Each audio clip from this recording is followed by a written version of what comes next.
Condition orange. Condition orange. Situation delta in effect. Please enter your agent number now, followed by the hash key. Korean culture. Don't watch it.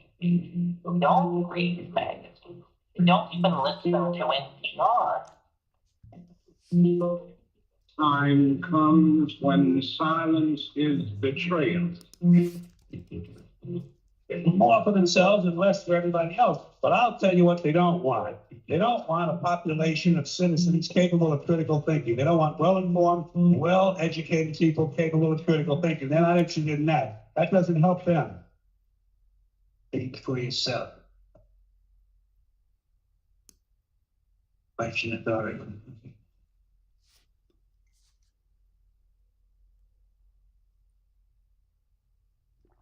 This code has been compromised.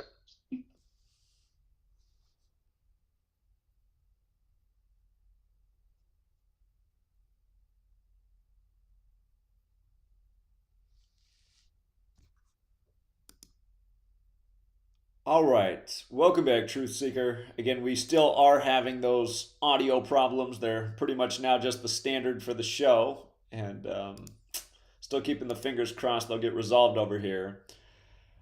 But the big headline tonight as we go live is that the Hall of Fame college basketball coach, the one with the temper tantrum who used to throw his chairs across the court, Bob Knight, has passed away at the age of 83.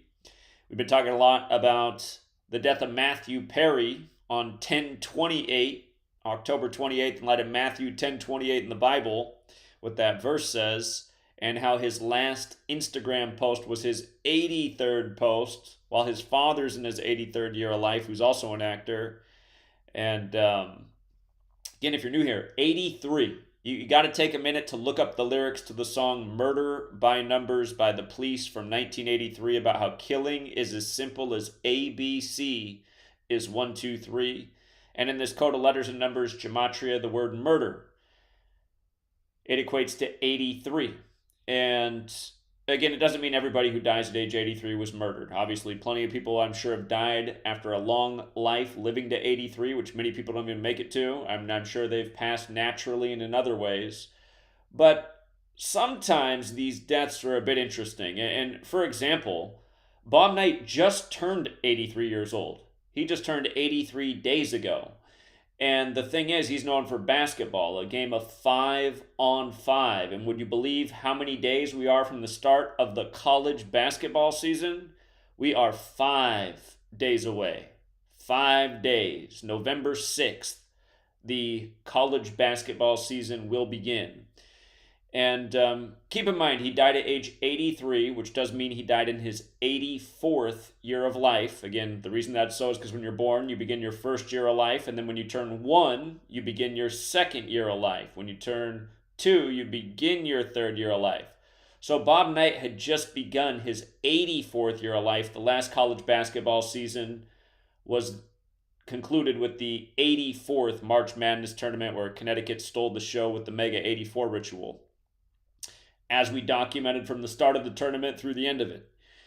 And if you missed that work on last year's March Madness, we were out on the streets of Seattle, actually where the 1984 March Madness was, telling people before the final game why it was in the bag for UConn. Let them know at Pike's Place Market. Anyway, you learn this knowledge, you start to see how the game is rigged, and you start to see what looks more than suspicious. And then just taking a more spiritual viewpoint of Bob Knight. I mean, what did Bob Knight really bring into, this place we call life with his on-the-court antics? I mean, almost every day in his prime, there was a highlight of Bob Knight blowing up, throwing a chair across the court, chewing somebody out, cussing this person out, just a super angry person. And, of course, he played for Indiana, or coached for Indiana, I should say. And I think he was the winningest coach in college basketball history, if I'm not mistaken, when he retired. His record's been passed. I think he's 5th all-time right now. In fact, I think he's 5th all-time right now in wins, dying 5 days before the start of this college basketball season. But just in light of all the anger in the red, like, we're playing a game. Okay, what spiritual figure that's been put into our heads through cartoons and Santa Claus, Santa reshuffling of what spiritual figure?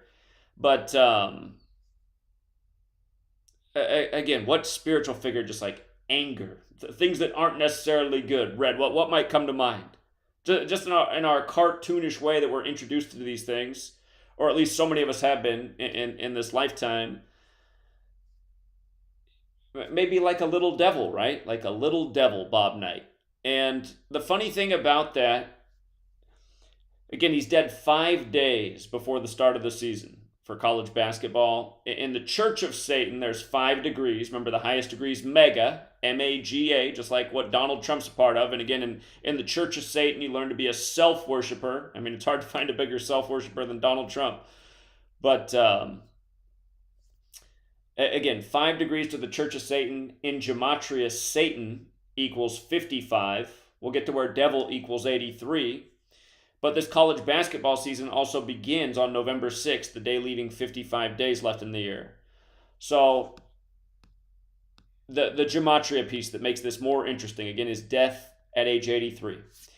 The second most simple cipher in Gematria is just running the alphabetic order in reverse, making Z count as 1, back to A, the 26th letter, count as 26.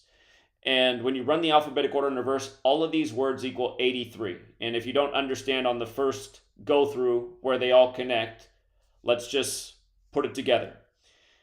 The word murder equals 83, like the song Murder by Numbers came out in 83, like the movie poster for Murder by Numbers with Sandra Bullock and Ryan Gosling, how they code the 8 and 3 into the words Murder by Numbers. Look up that movie poster cover, you'll see the only numbers they coded into it were 8, 3, 3, 8. Murder the small way is 38. Big way 83. But in that reverse cipher, murder's 83, Enlil is 83, devil is 83, flood is 83, earth is 83. Genesis 8:3, where the biblical flood ends. We've documented many rituals with bizarre weather and unexpected, unprecedented flooding in 83, and the time we've been looking at what's going on in world affairs. In a world where militaries admitted to back in the 50s, admitted to weather warfare and cloud seeding and how flooding can be instigated through essentially chemistry in the sky. But to make sense of this list more, earth and flood and the biblical flood, okay, understood. Enlil is the Babylonian god of flooding. Enlil is 83. And if you look into Enlil, also some parallels with something like the devil. So if you're new to Enlil, read about it. Enlil, Babylonian god. This whole knowledge of Gematria, Kabbalah, goes back to Babylon. Again, biblical place. The Tower of Babel. For defying God, God divides the people of the world, and then a new problem's been brought into the world because now they speak different languages and struggle to communicate. I mean, just think about that in light of our world and what's going on. It's just, Anyway, all these 83. So Enlil and devil have parallels. Enlil's connected to flooding, like flood the earth, the biblical flood of the earth. God's punishment ends in Genesis 8:3.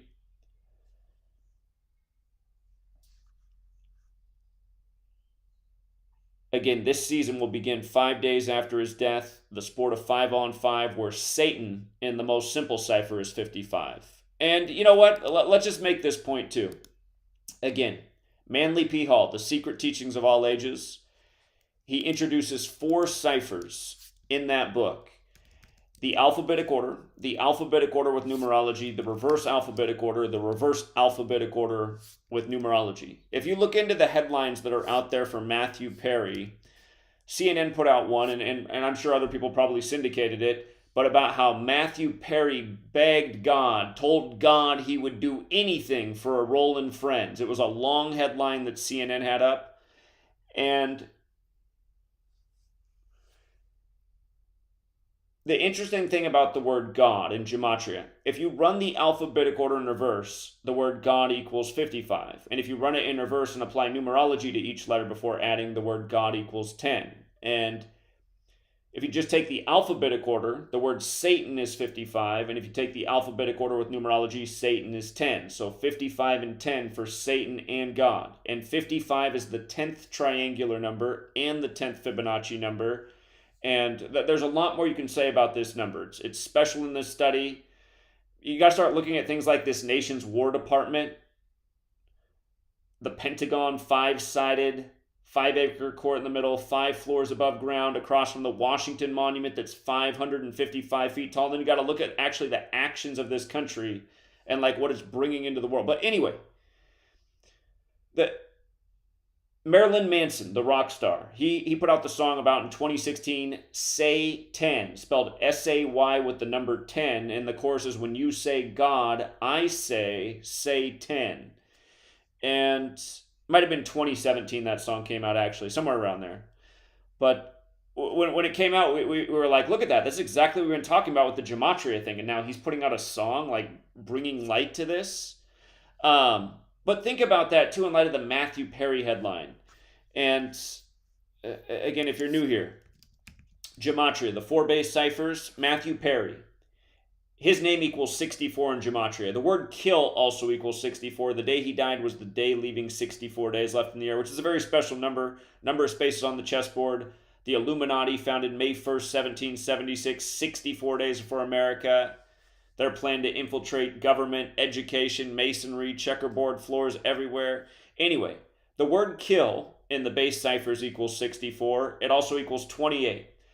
Seems like every year on October 28th, which is also Bill Gates' Mr. Eugenics birthday, we're talking about very symbolic and strange deaths in the celebrity world on October 28th. Again, it's the day leaving 64 days left in the year. It's the day that is the 28th. And in Gematria, kill equals 64 when you run the alphabetic order in reverse, and 28 with numerology. If you run it forwards, kill equals 44. His death came 44 years after his first acting credit in 1979, which was with his father. And then dies on this perfect day. And if you've looked into Matthew Perry's death, you've probably heard that he was putting out cryptic messages, seemingly in hindsight, like talking about the Cranberries, where Dolores O'Riordan, the singer for the group, was found drowned in a bathtub. Matthew Perry found drowned in his jacuzzi, and his last Instagram post was his 83rd, again, murder in 83. His last Instagram post was his 83rd post on his account, in the jacuzzi, under the moon, and then he died at age 54 the night of a hunter's moon, which in Gematria equals 54, forwards and backwards with both ciphers. And anyway, I'm not going to go back down the whole Matthew Perry thing. I did do a lot of work on his death this week, and again, it's a lot bigger than just Matthew Perry. So you might want to check out that work if you're interested in it. But again, Bobby Knight, dead at 83. Just got done talking about Matthew Perry's 83rd Instagram post. And who's behind these rituals? Just to read a little bit about Bobby Knight real quick. Bobby Knight, who was one of college basketball's winningest coaches and who guided Indiana University to 3 national championships, has died at the age of 83, his family announced on Wednesday. The family did not immediately release the cause of death for the man who most famously coached the Indiana Hoosiers from 1971 to 2000 and whose 1976 title-winning team is the most recent men's Division I squad to finish the season unbeaten. You know, something that does stand out about how many years it's been since 76, it's been 47 years. Double check my math, yeah. 2023, 47 years later. And just remember how special that number is in sports history. The first Super Bowl season, the 47th season in the NFL, the first pro basketball championship in 47. If you're new here, in Gematria, 47th problem of Euclid, very important to the Freemasons about how to establish foundation. The word foundation's 47. So is authority, so is government, so is Republican, so is Democrat. Huge president equals 47, like White House. The word time also equals 47. And again, it's 47 years later. For one more 47 that's super relevant, it's Indiana. Indiana equals 47. the Hoosier State. And remember what just happened in Indiana recently? They hosted the college basketball championship played between Baylor and Gonzaga. And Gonzaga was trying to do what nobody had done since Indiana, have a perfect unbeaten season. And Gonzaga got beat by Baylor in the championship in Indiana that had been canceled earlier in the year, supposedly due to COVID. And I think the game was supposed to be played in Indiana, too, of all places. But yeah, if you forgot that, remember Elgin Baylor died at age 86, right before Baylor beat Gonzaga with 86 points, and both Gonzaga and Seattle University, both in Washington State, Elgin Baylor went to Seattle University. Both of them are Jesuit schools, and in Gematria, Jesuits is 86. The huge ritual they just did the day after the Pope's 86th birthday, his country Argentina won their first World Cup since 86, after Diego Maradona's death. But Elgin Baylor, from his last birthday to Baylor winning the championship in Indianapolis, 201 days later, and the Baylor coach went to school at Butler in Indiana, or in Indianapolis, and he won the championship 201 days before his upcoming birthday. And as we know, huge number with the Jesuit history. First ever college basketball March Madness tournament was the Jesuit school versus the Catholic school, Georgetown versus Villanova. Anyhow, dead 47 years later. Like I've just been keeping near me lately because I just had to bring it up. And what percentage of videos are we talking about 47? A lot. But what is 47? Bob Knight dead 47 years after that infamous season. And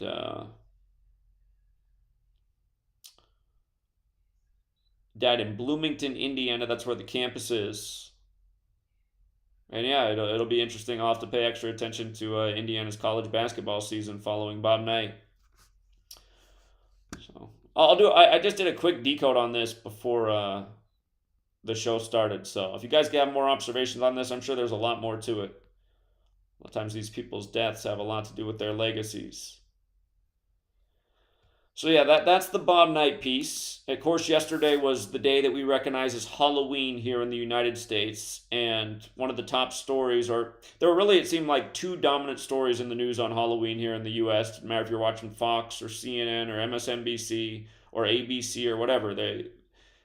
Big focus on these stories. The Israeli airstrike on the refugee camp, reminders of Dresden. If you don't know about Dresden, at the end of World War II, near the end of the war, it was pretty much over.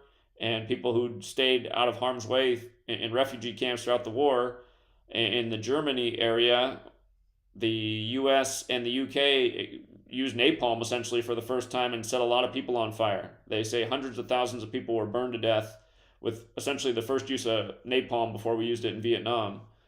And there was other types of bombing. It wasn't just that, but it was a mass slaughter of a lot of people who didn't want anything to do with the war and lived in refugee camps, only to be killed by the U.S. and the U.K. at the end of it. And again, that's not some conspiracy theory. That's a part of the historical record that they don't really focus on in your 13 years of slave school, but other nations do.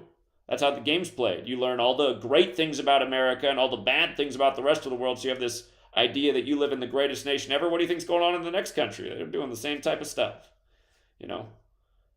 America's legacy is obviously large and in charge, and that's why there are a lot of people that want to come here, but they're still doing the same things in every country to make people have so much national pride. Like Sweet Lady's from Burma, she thinks like Burma, even though it's got this ongoing civil war and she had to leave there, she still thinks it's like a great place. It's home, but it's just part of our human nature. So anyway, this to be the story on Halloween. We're going to talk about why. And remember, Halloween is when Martin Luther penned the 95 Theses. And 201 months later, the Jesuit order was created. And again, it goes with MLK being killed on the 95th day of the year, named after Martin Luther, who penned the 95 Theses. MLK dead on the 95th day of the year in the nation's first major gun control legislation, 201 days later. But yeah, we'll talk more about this on Halloween. And then the other story that was competing with it was the FBI director, Chris Wray, coming out and saying that anti-Semitism reaching historic peaks not seen in a long time, and especially in youth at college campuses. And it just made me think about how I've lost track of time, but I want to say Nick Fuentes became like a big name, a viral name, probably 5 years ago now. It's probably been 5 years already. 4 years? 4 or 5. It's been at least 4 years. It might have been five.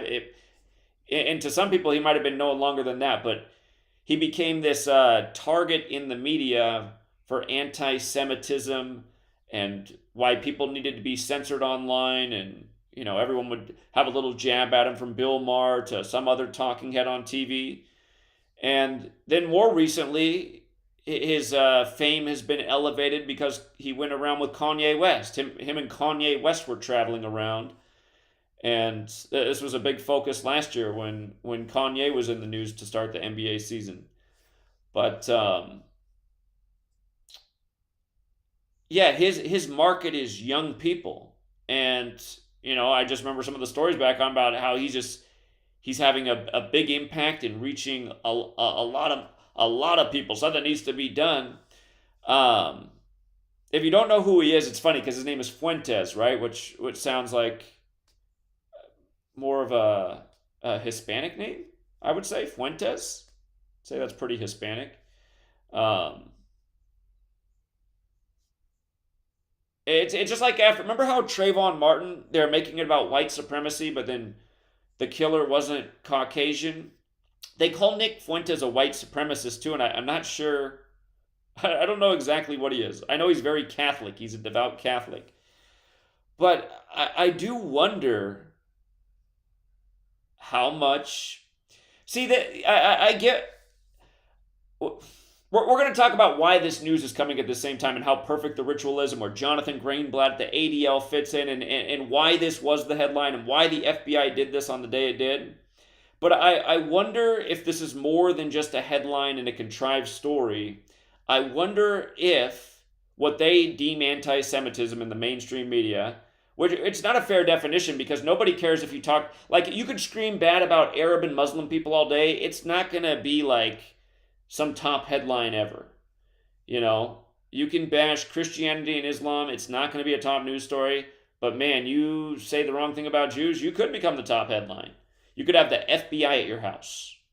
I had the FBI at my house and falsely accused me of saying something about Jews I never said. And I called them on it. I said, I never said that in my life. Prove it. And they could not prove it. And I was like, I see, this is an intimidation tactic.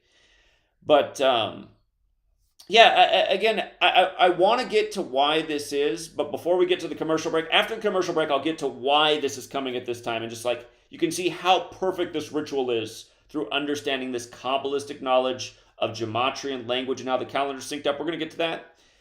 But again, I want to remind people, if you look into what's really going on in this world, like if you start to ask questions about what's really going on, are we being lied to? Is some group of people controlling the media, the banks? Pretty much almost every avenue of research is going to lead you to the conclusion.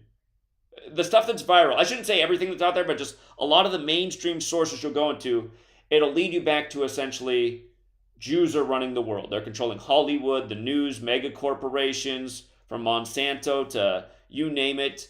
And again, you look at the details that are making that conspiracy theory that Jews run the world. You look at the things that are there, it's persuasive, but you got to look deeper than that, because if you start to look into what we're talking about, you can see why Israel was established on May 14th, 14/5, like 145, when there's 145 more chapters in the Catholic Old Testament. You can understand why David Ben-Gurion died the day he did. Again, he died 201 days after the anniversary of Israel's establishment. State of Israel equals 201, like the Jesuit order. Again, the Catholic-Jewish alliance that came out of the Protestant Reformation. And then you start to look at it, you realize, okay, it's not all Catholics, it's not all Jews, but it's people within powerful orders that are connected to these things. And again, it just gives a proper perspective, and then not such a broad stroke, hate the whole group, contribute to the world's division, which is why like, even if this is what's happened, that Nick Fuentes has really like conditioned a generation of people to think like him, and it's possible in this viral age where everyone has one of these and he's been marketed and made famous. It's possible he's had a huge impact. I mean, you listen to him if you didn't know any better. I've always been impressed with him in the sense of how well he can speak and how much he can rattle off his gums, and he sounds decent doing it, and from a young age, and obviously knowledgeable about things, but just and then to see that he's Catholic and know who's really running the show. But anyway, I just wonder how big of an impact he might have had because of the way that he's been bolstered by the machine, while pretty much everybody else who's trying to speak out and wake people up to things has been destroyed. I mean, if the game wasn't rigged, there's no way Nick Fuentes would have become the thing that he did. It's because he's part of this apparatus. As they say, you got to control the opposition. He becomes the controlled opposition character. And yeah, it's just like, you know, I'd like to debate with Mr. Fuentes in front of a college audience and see who has a more useful world viewpoint.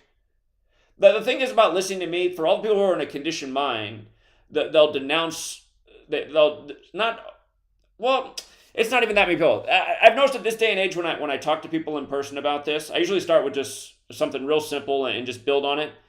Most people find it very interesting and persuasive, but I just love to have a conversation with here's what Nick Fuentes is saying about the world, his world point of view, and who's doing this versus what we're teaching. A set of knowledge so you can actually look.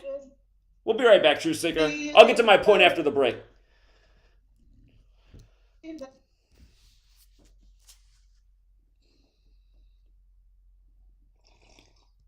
To get the most from this series, let me give you just a quick list. Here's number one, be thankful. I think, first of all, to get more, we need to just be thankful for what we already have, especially living in this unbelievable country. But here we are, right? Probably doing well. But let's be thankful for where we are, because that's how good ideas start to flow. Thanksgiving for what you've already got. Here's what blocks the flow of all good information: cynicism. It's not that difficult to be a practiced cynic. Feeling cynical about circumstances, cynical about place, cynical about opportunity, cynical about people. But if we turn that around, turn cynicism into thanksgiving, now the ideas can flow, information can flow, refinement of ideas can flow. So that's number one, be thankful.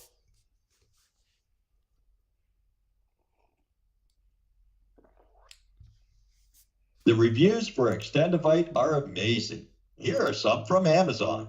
September 2018. Extendivite works in keeping my blood pressure in the normal range. I've been using Extendivite for many years now. May 2018. Great product. I use regularly and I rarely get sick. March 2018. This product has relieved what appeared to be angina pain in my chest and shortness of breath after climbing stairs. I'm quite happy about it. February 2018. My husband, son, and I have been using this product for a few months now, and we have noticed an improvement in our joints and blood pressure. Tell us your story. Get Extendivite today. To order, call 1-877-928-8822. That's 1-877-928-8822, or visit heartdrop.com.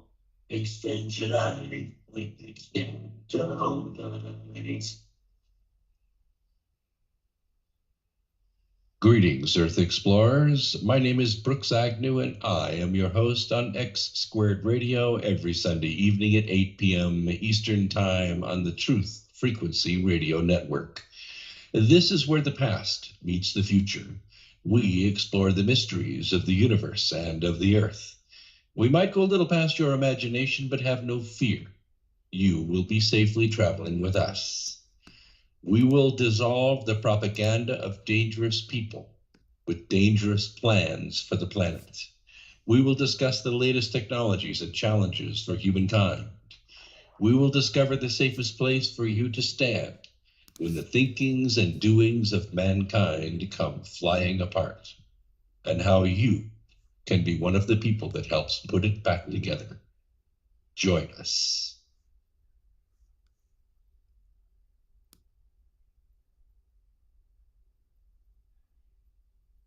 Tuned into the truth frequency. Your protection from deception.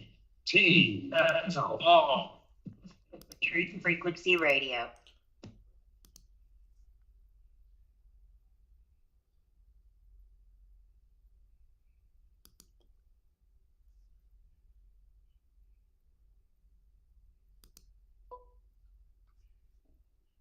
And any.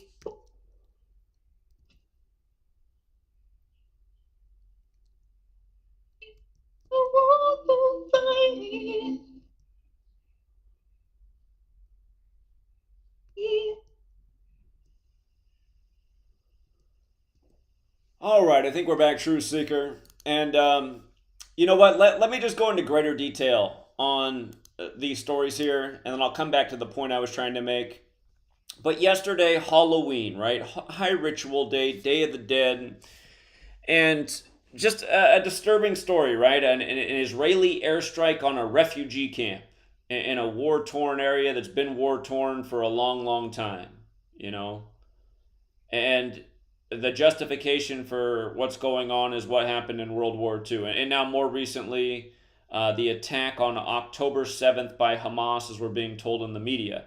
And a media that more and more is making it seem like if you have any sympathy for Gaza, you're a bad person. And then between the cable news breaks, they have 1-800 numbers you can dial to donate money to people in Israel. So it just, that's what I get tired of with this news media. It's like, can't you see that it's always telling you what to think and believe? I mean, right now it's donate to Israel, and if you have nice feelings for Gaza, you're a bad person. Oh, you didn't get a shot? You're a bad person. You don't support the war in Ukraine? You're a bad person. You know? But on Halloween, you know, refugees blown to smithereens is the news. The initial report said it's believed that hundreds are dead and hundreds injured. So I don't know what that is. I mean, that's a lot of people. It's a lot of people. And I just want to remind people just about Gematria. Halloween has Gematria 95, and so does Tuesday. Tuesday is the one day of the week that equals 95, and Tuesday is named after Mars, the god of war. But with regards to the Jesuit fingerprints being all over everything going on in Israel from now back to its creation, back to the Balfour Declaration on November 2nd, which tomorrow will be the anniversary. Tomorrow will be the 106th anniversary of the Balfour Declaration. The Rothschild that letter is made out to, he died 201 days from his birthday. Go figure. Just like State of Israel's 201, like the Jesuit Order's 201. Like how the Jesuits have the Templar cross, and the Templars have the shields with the red cross, and Rothschild means red shield. But anyway, Halloween and Tuesday both equal 95. Again, on that day in history, Martin Luther penned the 95 Theses, which eventually brought about the Catholic Church recognizing the Jesuits on the day, leaving 95 days left in the year. With regards to the Martin Luther connection and the Jesuits and the eventual creation of Israel, remember Martin Luther also penned the book The Jews and Their Lies, which is why he goes down in history as an anti-Semite. And they say Adolf Hitler kept that book with him, and that was an inspiration for what Adolf Hitler did in World War II. And remember, recently the Vatican released that they've known all along. They had a letter from a Jesuit priest about the Holocaust, and the Pope just must not have cared. Said, oops, it was down there in the Vatican archives all along, the proof that they knew what was going on. Written by a Jesuit priest, go figure. But with regards to Halloween also being connected to, you know, the satanic calendar, and what's interesting is we just talked about Bob Knight's death 5 days before the start of the season on the day, leaving 55 days left in the year, and how Satan and God equal 55. Refugee camp also equals 55. The phrase blood sacrifice equals 257, the 55th prime. Satan. Here we are in 2023. 2023. 0 can be a null value in numerology, so the key digits are 223. Remember in Gematria, when you run the alphabetic order in reverse, Philadelphia equals 223. When you run the alphabetic order forward, the synagogue of Satan equals 223. Like how in the Bible, the letter is written to the Church of Philadelphia about the synagogue of Satan. those who claim to be Jews but are not, but are liars. Martin Luther's book, The Jews and Their Lies. This on the day that put Martin Luther, or this killing, again, coming on the anniversary of the day of Martin Luther penning the 95 Theses. And again, MLK, Martin Luther King Jr., assassinated many years later on the 95th day of 1968.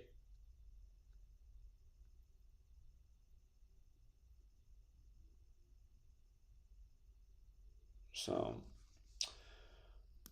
it's just really gross ritualism. And then other people will say, well, don't let it bother you too much because it's all fake. They're just making it all up. Again, for the people who make those claims, I'd like to think that you're right. That's a more comforting thought to know that they faked it and they just blow up 100 people for some sick satanic ritual. But the thing is, even if they are contriving a lot of what's in the news just for the emotional attachment to the build up to the greater story, it's still mass mind manipulation. It's mass hearts and mind manipulation. It's doing things that, again, being manipulated. It can end up making you hate a group of people you don't need to be hating. All sorts of very negative things can come out of it. It's why lying is a sin, because it can tip over a bunch of dominoes that lead to something much worse. And the point I'm trying to make is, as all of this is unfolding, we are being mocked by a code.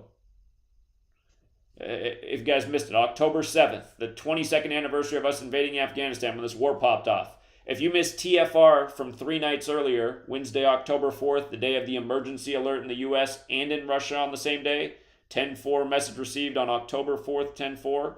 If you missed that night's TFR, we talked about how what was encoded in the article that was first put out by Reuters about Russia also having their emergency alert on the same day, they were coding the date October 7th, Putin's birthday, and we talked about where October 7th, and a long list of things that dated back to 9/11, including terrorism, where it fit in, and we wondered, could we be looking at history repeating itself in some way on October 7th? Sure enough, it's Israel's 9/11. And remember, Jerusalem has that Gematria 104, where that contested site is, Temple Mount. All right, but let's talk more about the timing of this anti-Semitism article. Remember when Israel declared their war in response to Hamas's October 7th attack? It was the next day, October 8th, the day leaving 84 days left in the year. And 84 is this special number. Anti-Defamation League, for example, has Gematria 84, but so does Zionism, so does Jesuit, so does Masonry, so does the Jesuit Order, so does the Catholic Church, so does United States of America. The day that the FBI director did this, Halloween this year fell on a date that had 84 in its numerology path. 10/31/2023 is the year. October 31st, 2023. 10 plus 31 plus 20 plus 23 is 84. So that's how you get the 84 on the path. In Gematria Anti-Defamation League, again, fighting for laws worldwide to make it so that people cannot be what they deem anti-Semitic. And realize I'm somebody who's lost a lot of content over the years and channels for being deemed anti-Semitic. When I think, maybe sometimes I might have crossed the line, but still I don't think that was a reason to delete the video. Make a response video and say why it's wrong. Or leave it up and just so I can say, yeah, I shouldn't have said that. And show some maturing. But yeah, this whole censorship thing, it's so bad, but the ADL's been like, them and Lenny Posner, they just want to burn the whole First Amendment if anything hurts their feelings at all. And the way that they say things are anti-Semitic. Anyway, besides that point, the 84 thing is a starting piece. So this did come on 84 date numerology that the FBI director did this. Oh, by the way, Jonathan Greenblatt, the ADL, he's been in there since July 20th, 2015. Of course, that's the 201st day of the year. Again, the anniversary of the moon landing. The moon landing on the 201st day of the year. Neil Alden Armstrong, first man on the moon, his full name equals 201. The moon is illuminated. Order of Illuminati equals 201, who was founded by a Jewish man, Adam Weishaupt, who was Jesuit trained, raised by a Jesuit priest, who died 201 days after the anniversary of the Illuminati's establishment, did Adam Weishaupt. He died on the 322nd day of the year, and his Jesuit priest father, who adopted him, his name equals 322, his full name. Kabbalah, 3 pillars, 22 paths, Genesis 3:22. But remember, Jewish mysticism equals 201 as well, just like the Holy Bible equals 201, like the Jesuit order equals 201, like State of Israel 201. So Jonathan Greenblatt's been in here in this time period where we've seen unprecedented censorship, and he's been outspoken about calling for this. He even got Sacha Baron Cohen, Borat, to call for more greater censorship in the name of the ADL on social media platforms for all these anti-Semitic people. But again, the people are blaming Jews for what's going on in the world, because there clearly is a Jewish element in the cabal, no doubt about it. It cannot be denied. But that doesn't mean all Jewish people are responsible. This is like the disconnect that some people have. They just start hating every single Jew. Look how many people hate me because they're convinced I'm Jewish and I'm not even Jewish. I could be genetically, because again, my dad doesn't know who his dad is, but I was raised Lutheran. I can prove physically that I'm not Jewish if you catch my drift. And but yeah, I get so much hate because there's so much hatred in the truth community for Jews, and I'm not even Jewish. So that's how I know that society's like, people looking into things are too much on this wavelength that's not actually helpful. It's actually destructive. And I'm not saying blame all Jesuits either. There's millions of people who are Jesuit educated who don't have anything to do with what I'm talking about. But then there's the Anthony Faucis and the Joe Bidens and the Gavin Newsoms and the Klaus Schwabs and the Donald Trumps of the world, who are all big members of the 201 Club. Yes, Donald Trump, very much. That's why he buried his ex-wife 45 years after their marriage on the 201st day of the year. After the other year, his brother died on the Jesuit order's birthday. And why the whole COVID thing was synced up with that very despicable person. Okay, but check this out. Here's how you can see how perfect this ritual is with Jonathan Greenblatt, who was installed on the 201st day of 2015. From him taking office to this thing with the FBI director coming out and saying that anti-Semitism's at historic highs, this is Jonathan Greenblatt's 433rd week of being the head of the ADL. And again, Anti-Defamation League's 84. The guy who created the "never again" phrase was assassinated in a big old 84 ritual too. They're like an offshoot of the ADL. But again, his 433rd week of being the head of the ADL, 433 is the 84th prime number. And remember, Fidel Castro, who was a Jesuit, when he shook hands with Pope Francis, from that handshake to Fidel's death was 433 days later, the 84th prime. Pope Francis, the first Jesuit pope, his birth numerology is 84. His birthday is December 17th, 1936. 12 plus 17 plus 19 plus 36, 84. Diplomatic relations with the U.S. and the Vatican since 84. George Orwell's 1984. Member of the Fabian Society, offshoot of the Jesuits, established in 1884. Anyway, 433, 84th prime. Not only did Castro die 433 days after shaking hands with the Pope, then his son died, supposedly from suicide, 433 days after his dad. And there's plenty of other rituals, but that's just like one of the clearest ones ever. It's just like so blatant. It's so obvious. It's literally synced with the Jesuit Pope. Castro, who was used to terrorize the U.S., this 84 Jesuit-controlled nation. Where the Jesuit order equals 201 the big way, it equals 84 the small way. Again, him put in on the 201st day of that year, and then this mega ritual on 84 date numerology. All these years later, as all of this is popping off in 2023, just like we predicted on December 29th. Again, if you guys go to my YouTube channel that's still up for now, GematriaEffectNews 22, the video was uploaded to the videos tab on December 29th, 2022. Projecting this war with Israel around the time of Yale turning 322 years old. Again, the war began 2 days before Yale's 322nd birthday, and Israel declared war the day before Yale's 322nd birthday. Yale has Skull and Bones, which is modeled after the Illuminati, which is founded by the Jesuit, which goes with why the Skulls was released 201 days after Paul Walker's birthday. Anyway, Christopher Wray, does this while he's 56 years old, right? And as we know, Society of Jesus is 56. Washington, D.C. is 56. Another huge number with the Jesuit cabal. And it goes with why Ignatius Loyola, their founder, died in 1556, 84 days from his birthday. It goes with why there's 56 signers on the Declaration, 54 of which were Scottish Rite Freemasons when the Scottish Rite rites were written by Jesuit priests. And in Gematria, Jesuit priest equals 54, like Jesuit order, like John Ritter did at 54 when he had the Three's Company episode on 5-4 joking about being a Jesuit priest, only to die on 9/11, the anniversary of 9/11, right after the tragedy.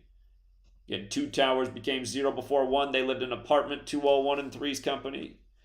Anyway, Christopher Wray does this at age 56. As we were recently talking about Theodore Herzl, the father of Zionism, the British Zionist Council that he was a part of is 263 years old right now, the 56th prime number. And again, 56, if you're new here, just mega important number, the number that defined the entire COVID pandemic all across the world. One Jesuit agent after the next, from Trump to Cuomo to Fauci to Newsom to all of them. But Christopher Wray, coming back to the 56-year-old, from the day he became the FBI head, August 2nd, 2017, that was after Comey left. Remember, it was Donald Trump with the comb over versus Comey, all the battles by the Jesuit rituals back then that we were covering. Anyhow, from the time this guy took over to the time of this thing that he says about anti-Semitism targeting Jews, all-time high, he took office 74 months ago. Again, in the most simple cipher, the alphabetic order. Jewish is 74, so is Jesus, who's from Judea, so is cross, so is Messiah, so is gospel, so is parables, so is occult, so is English, so is Gematria, so is Masonic, so is killing, so is stabbing. Again, the Ides of March on the 74th day of the year. The Jewish woman who was stabbed to death on Netanyahu's 74th birthday, which just happened on October 21st. Again, Gaza getting killed while it's 74 years old right now. Israel was 74 at the turn of the year. They turned 75 on May 14th. And let's not forget that New York Times headline, New World Order pledged to who? From October 6, 1940. Look it up, you guys. Do this web search. New York Times, October 6th, 1940, New World Order pledged. It'll bring up the article, and I just want you to see who it was pledged to. That was on a date with 75 numerology. Israel's 75 years old right now. The war began one day after the anniversary of that article being written by the New York Times. October 6th. And if I just misspoke, Israel did turn 75 this year. That article is written on 75 date numerology. It says New World Order. New World Order in Gematria equals 75. So does Catholic Church. So does Roman Catholic. So does Ignatius Loyola, the founder of the Jesuits. So does Order Out of Chaos.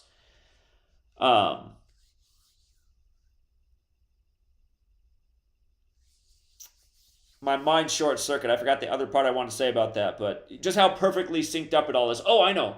From the article being written, which was October 6, 1940, the 83rd anniversary of that was October 6, 2023. Again, we know how murder equals 83, this biblical number where we started with Bob Knight dead at 83, and the connections with Satan, and where Satan and Synagogue of Satan fits in with 2023. But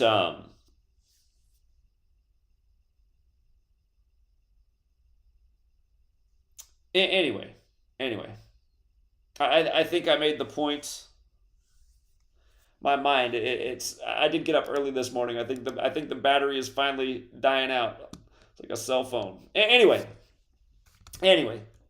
R.I.P. to Bob Knight. If you got here late, again, it's another 83. Just got done talking about this number in a big way with Matthew Perry, and did a lot of extra work on Matthew Perry on my YouTube channel. GematriaEffectNews 25 is the most current channel. And oh yeah, the Cornell thing. So while the anti-Semitism thing was going on with the FBI director, they were saying that on Sunday there was a threat to shoot Jews at Building 104. If you guys didn't read the article, go look it up. Building 104 is where the threat was to kill Jews. And then on Halloween, they arrest the shooter, and the shooter was, or the would, they didn't, it wasn't an actual shooting, it was a threat. They arrested the man who threatened to shoot the Jews at Building 104, and they reveal that he's an Asian male. And if you've read my first book, Letters and Numbers, again, there's a really long chapter in there on mass shootings by the numbers. And I make a point about how over these many decades, there's just been so often an Asian male blamed as the shooter. And like even when James Harden recently had the Michigan State shooting survivor at the game, it was an Asian male. If you guys missed the rituals that went on with that in that game, you got to go back and look. Just the same. James Harden was hitting all the different 44s in that game after the shooting on the 44th day of the year, when in Gematria shooting equals 44 like Michigan. We just had the shooting in Maine on the 44th parallel, and they told you the shooter was born on April 4th, and 44 is a deadly number, just like Matthew Perry dead 44 years after his first acting credit, October 1st, 1979. But, yeah, the Building 104 part. I mean, you guys, again, the 10-4 alert, right before all this popped off, a 10-4 alert in Russia and the U.S., and then this pops off on Putin's birthday, and the anniversary of us invading Afghanistan, when once upon a time the CIA funded Osama bin Laden to interfere with the Russians and Soviets in Afghanistan, and it's just, intelligence agencies and funding opposition and doing things over and over in the same cycles like what Hamas is now. But just for him to have to say that he's threatening the Jews in 104 West Building, I mean, come on. Jerusalem equals 104. It's the 104th NFL season. It's just, and again, it's the Martin Luther Day, right? And Martin Luther wrote The Jews and Their Lives. You know what else is crazy? Cornell University equals 218, like Holy Roman Empire, like how the Holy Roman Empire supposedly folded on August 6th, 1806, the 218th day of the year. But remember what time the alert went out again? It went out at 2:18 Eastern Time. Just like how the first one with Trump 5 years earlier went out at 2:18. And of course, that was a big number with Trump and his presidency and his legacies, that alert. But Cornell University's 2:18. Building 104, same numbers on the phone. And Holy Roman Empire, who's preserving the thing. Templar tradition, again, October 7th, the day leaving 85 days left in the year, the big Templar number. So,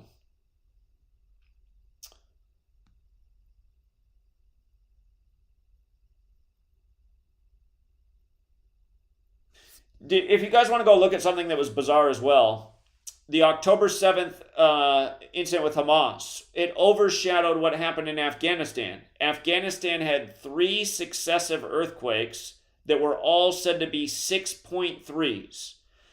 And again, the date's October 7th, 107 in Gematria, most simple cipher. Earthquake equals 107 like military. Like, fits right in with what Jesse Ventura talked about on his show, Conspiracy Theory, back in the day. But all these 107s, and then with regards to Afghanistan, we went in there because of terrorism, supposedly. In Gematria, terrorism equals 63. 3 successive 6.3s. The Prophet Muhammad died at age 63. That's why Muhammad Ali died on June 3rd, 6-3 in the year 2016, when 2016 is the 63rd triangular number. And Rabbinic Judaism is also 63.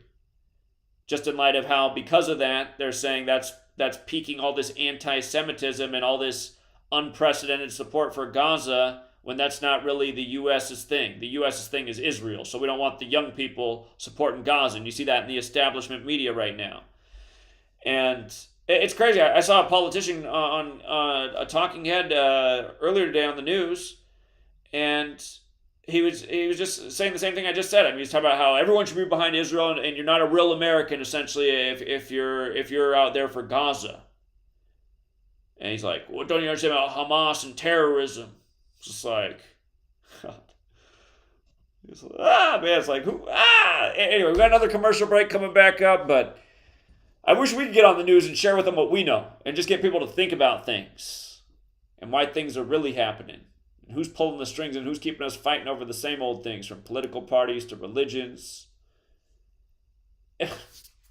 Before we go to break, it's coming up, but one of the things in the wake of Matthew Perry's death, one of the headlines that's out there, Minnie, how his most recent fiance, how it got broken up because he was flirting with a 19-year-old girl on social media. Again, older men, younger women, divorces, affairs, cheating, age-old story, and probably the other way now too, more and more, but again, found dead under a full moon. Remember the moon in the 19-year cycle, right? So is it an accident that they emphasize? It's not like saying younger women, or they got to let you know it was that 19-year-old girl. COVID-19, 19 years after 9/11 and the 19 hijackers.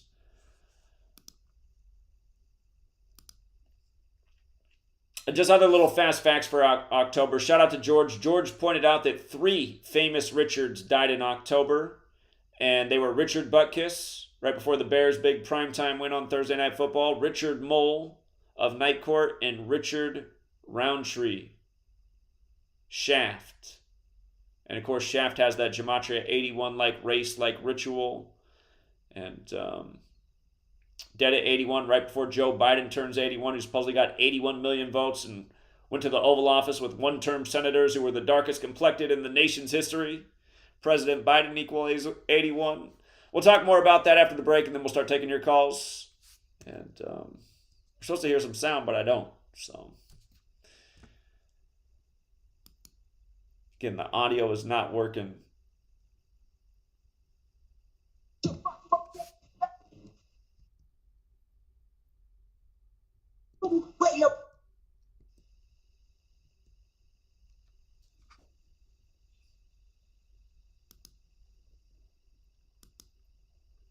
Censorship and regulation is becoming an ever-growing problem in today's modern media. From the mainstream to YouTube and Google, the information you're looking for is buried by official narratives and propaganda. This is why TFR is 100% uncensored, unregulated, and listener-supported. The shows on TFR are not micromanaged by the station, and our hosts are free to speak their minds however they please. As such, the views and opinions expressed on our station are of those who make them. If you happen to hear anything offensive on TFR, please send us an email to toughtitty@tfrlive.com, and we'll be happy to tell you that we really don't give a damn.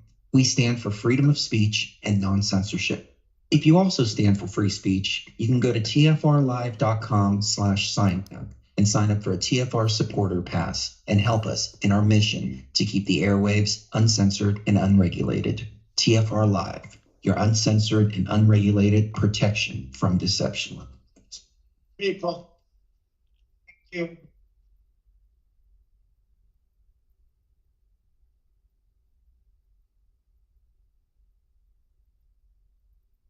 It's because we got. There's something about back a country. Playing over again. By the way, there's the word disinformation. Think of it. And by the way, this is the most corrupt election. Think of it. You know what? I am not the one trying to undermine American democracy. I am the one trying to save American democracy. If you say it enough and keep saying it, they'll start to believe you. But you know, they say over and over and over. If you say it enough and keep saying it enough, they'll start to believe you. And by the way, we got. There's something about back a country. Playing over again. It's okay to get along with the heads of other countries, don't you think? Trump was so friendly with Russia. Think of it. You know, they say it over and over on the fake news media. Oh, it's over them. Media in this country is corrupt. Camera just went off. And keep saying it. They'll start to believe you. 2 cameras just went off. I think it's one of my greatest achievements. They don't like it when I do. Oh, gee, I'm so surprised. And by the way, we got. There's something about back a country. Playing over again. We got. They go and target.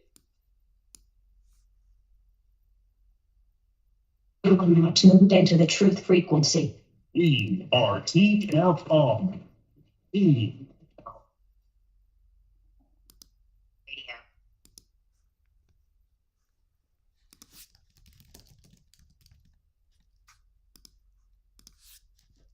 Condition orange. Condition orange. Situation delta in effect.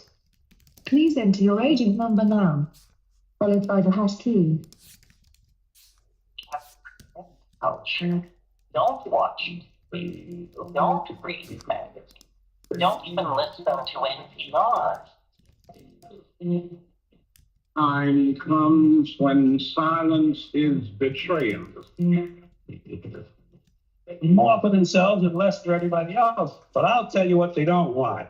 They don't want a population of citizens capable of critical thinking. They don't want well-informed, well-educated people capable of critical thinking. They're not interested in that. That doesn't help them.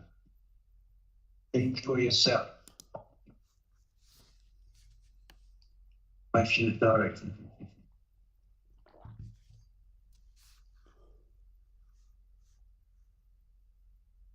This code has been compromised.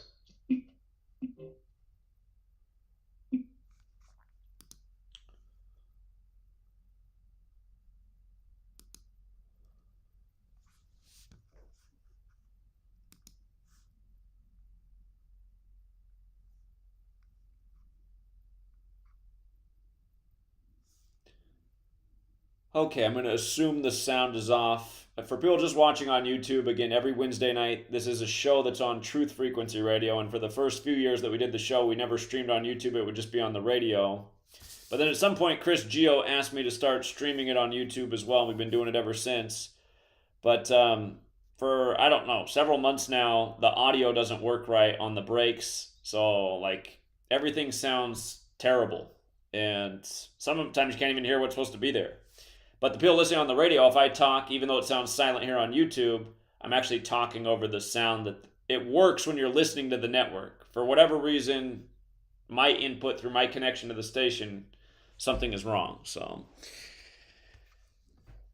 the one thing I don't like is it just like, I'm already not good enough at presenting. So then all these errors in the show just makes it gives people a reason to turn it off. And I hope it doesn't make people do that. For all you guys who are still here listening, thank you so much. So anyway, before we get out to the callers, look at this story here. This story defines what I've been talking about forever. CNN keeps putting up faces of children who were supposedly shot by random bullets in neighborhoods because of gun crime, or because they got a hold of a weapon that wasn't locked up, or because a family member had a terrible accident. They just keep putting up stories of children killed by guns over and over in the mantra of enough is enough. It's time to do something about all these weapons taking all these innocent lives.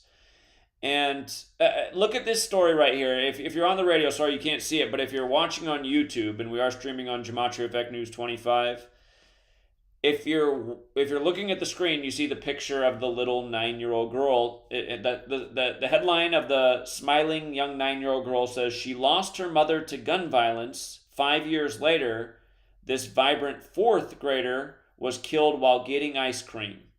And then the other thing you notice about the little girl who's smiling is, she looks like a lot of little girls these days, but the way little girls and little boys look today is a lot different than how they used to look about 20 years ago.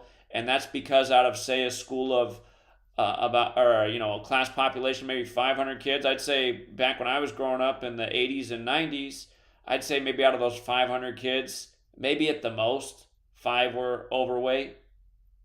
Maybe 5. I don't even think it was 5. But if I go to a grade school now that has 500 children at it, man, there's probably at least 150 that are pretty heavy set, and they're probably bigger than any of the 5 kids that were big back when I was growing up. And, this girl right here,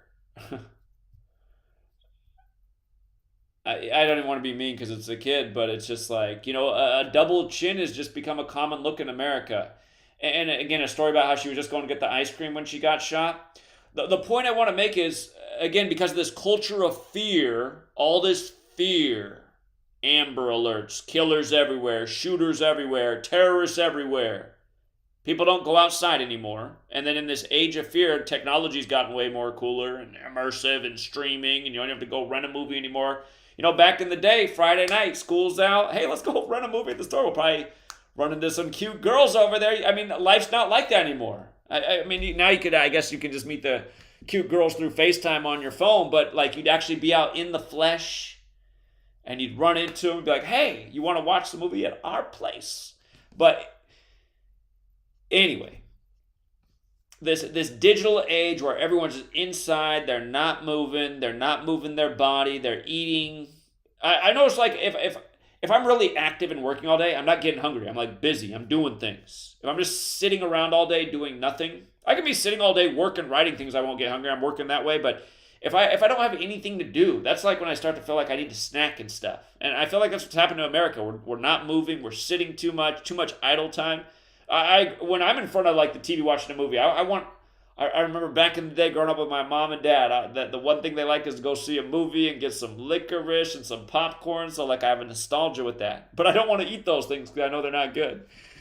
But yeah, it's just, anyway, it's become culture. Just sitting in front of screens, eating food, drinking soda, way too much sugar. This is the real tragedy of our time. And I was saying this during COVID too. I was like, this is annoying that all of a sudden they say they care about your health. The way they care about your health is there's this 99 point whatever survivable thing, but you need to go out and get jabbed up by the quick experiment from Pfizer and Monsanto, or you're a bad human being. And that was when the media just all of a sudden really cared about our health, and that's what health was, getting jabbed. And it's like, what? I mean, how about all the super fat kids everywhere right now? That should be, like, if I ran the news, that would be my point. I can't stand it. Not just kids, just fat people in general. We're going full board on educating how to not be a fat, sloppy human being, because there's just way too many of them. But yeah, I mean, that's what's killing people. These manufactured shootings in the news by the code each week. The latest one in Maine, or that's not even true anymore. There's been like 3 more since, but the picture of the girl who got killed by gun violence because she wanted to eat an ice cream. I mean, it's, come on. They know they're mocking us. They've created a very unhealthy society, and not just nutrition, but just everything. The programming is just, it's not good. And by the way, since the World Series is going on, it's the 119th World Series. Today's George W. Bush's 119th day of his age. Should be an interesting game. Of course, he threw out the first pitch. He used to run the Rangers team. We thought after game 1 of this season, it was Rangers versus Philly. Rangers won 11-7, like Major League Baseball's won 17. So was Arizona Diamondbacks. That was also the score last night, 11-7. 18 runs, baseball 18. 18-inch bases this year. New record set in this postseason. Marte for the Diamondbacks, 18th straight postseason game with a hit. New record on 18-date numerology. But, yeah, this World Series, Frank Howard, baseball star. If you look at Frank Howard and the teams he's connected to, and you look at Max Scherzer, who's on the Rangers right now in the World Series, he's playing for Texas. He's facing the Diamondbacks. His first MLB team was the Diamondbacks. But if you look at Frank Howard and Max Scherzer, you'll see that they played for a lot of the same teams, including Washington, where Max Scherzer just won the World Series, the 115th World Series 4 years ago, and now with the Rangers, where he's on the verge of winning it. But Frank Howard died the same day that Max Scherzer had his first start. And in Gematria, Frank Howard equals 119. This is the 119th World Series. If you take the alphabetic order and apply numerology, instead of Frank Howard equaling 119, it equals 56. He died the day of the 56th game between the Rangers and the Diamondbacks all time. And rituals like this, just year after year, sports championship after sports championship.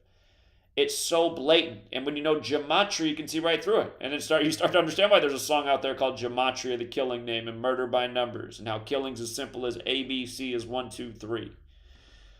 But, yeah, Frank Howard, the latest big time ritual. And he died 83 days after his birthday. Now Bobby Knight's dead at 83 again. Matthew Perry with his 83rd social media post to Instagram right before his death, him in the jacuzzi. The Diamondbacks picked up their 83rd loss for the entire year on the day of Frank Howard's death, which was also a date with 83 numerology. It was also a date with 63 numerology, and Frank Howard won the World Series in 63. Major League Baseball has that 63. The Diamondbacks only scored 1 run in that game, and that gave them 15 runs for the World Series, where Texas has that Gematria 15. Recurring theme throughout the postseason with 15 in Texas. But yeah, just again, just the same old patterns. 83, 83, 83. I mean, that's 3 pretty big deaths in less than a week's time. Matthew Perry, Frank Howard, Bobby Knight. And it's not like we needed any more examples to prove the point, but my only question is, like, how is it that a Nick Fuentes in the world, even with the algorithm and the support of the beast system and us being censored, like, to me, I still can't even believe that these people's information's getting more out there. I still can't comprehend how everyone doesn't know about this and at least aware of simple things like 83, a number like 83, a number like 74, a number like 47. Still, like, those things should just be common wisdom at this day and age. In the big tech age. After a decade of putting out there every day. And then watching a guy like Nick Fuentes get propped up by the system and come and just spread more information. And that's what I was trying to say earlier about the system. It just wants to feed everybody into the same thoughts and ideas over and over. To, like, pick a side in religion, in politics. You know, that's what Nick Fuentes does. That's what the game's always been. Keep people emotionally invested and fighting amongst groups of people. It's like we need to recognize not what group of people we want to fight with, but who the oppressors are, and get the specific people, and not, you know, broad stroke an entire religion, an entire race, an entire any group, really. It's like the people responsible are the ones who should be held accountable. And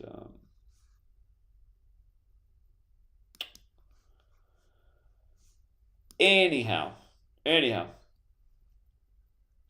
I think I got everything out there I wanted to say, and let's take some calls. 347, you're up first. 347. Maybe they are just listening. That was New York. Let's go out to another New York caller. 838. 838, you're on.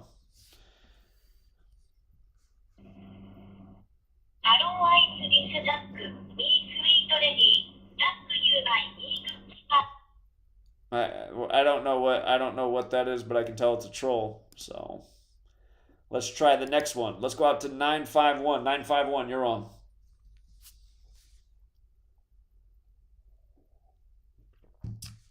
Or maybe they're not. 951. California. All right, let's try 718. 718, you're on.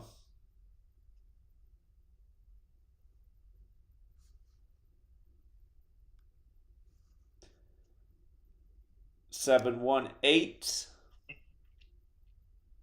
Hello. Oh, they came in late, right? I was muting them. 718, you said hello late. You're on. Hello. Yeah, you're on. I'm sorry. How you doing, Zach? Doing all right. My name is AJ. I met you when you came out to New York on 9/11. And we shook hands together. I was happy to meet you. I have a decode about the Super Bowl that you will probably be maybe not aware of, maybe you are aware of. But the Super Bowl is on 2/11, February 11th. And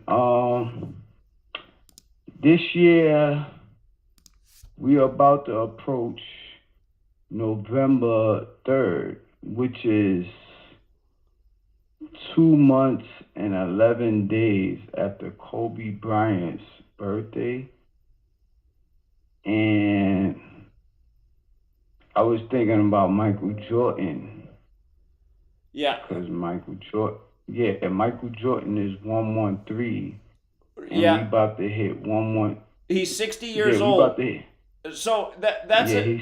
The thing about 60, we've been talking about 60 and big basketball deaths, from Kobe to Moses Malone to Daryl Dawkins. Bob Knight has died today. He's big in basketball, and today leaves 60 days left in the year. And of course, Michael Jordan is 60 right now. So yeah, Michael Jordan lost his team this year over the offseason. He had the only 201 team in the whole NBA, and then he was spotted in Italy on July 6th, which is 201 days from the Pope's birthday. And we've been wondering if Michael might be in big trouble at age 60. So. Well, look at November 3rd. That's the day I've been looking Chicago. at. Exactly. Chicago plays Brooklyn. I talked about this back in August when they put out the schedule. Chicago is playing Brooklyn. That's what I said. I talked about that in August, man. Bro? What are the odds, bro? That's what I said. Odds? That's what I said. That when they put out the schedule, I did a video on that, and I said, "Isn't that weird?" And then I showed how that date was synced up with the movie they put out about him at the beginning of the year, Air. How Nike built their brand on Michael Jordan, and again, just all these deaths with Moses Malone, Daryl Dawkins, Kobe. They're all connected through their Nike shoe contracts too, which is really creepy. So again, sir, can I say something? Yeah, of course. All right. This year, LeBron James has broke the 38-year-old record on the 38th day of the year. Right.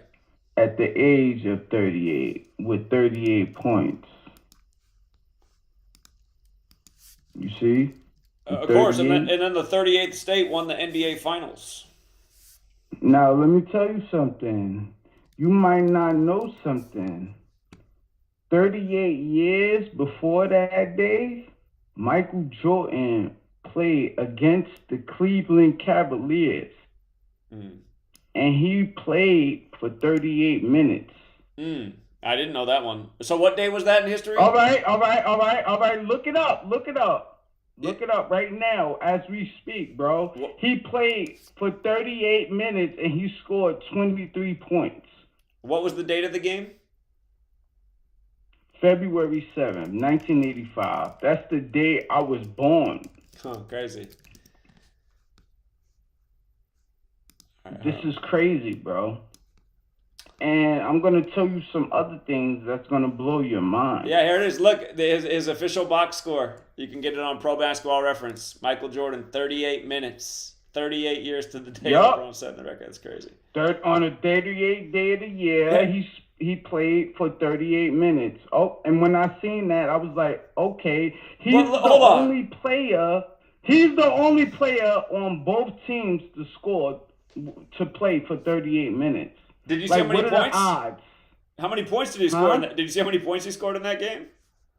He scored 23, and that's the 9th prime number, and it was on 2-7. Hold on. Of course, Michael Jordan wore 23. MJ is 23.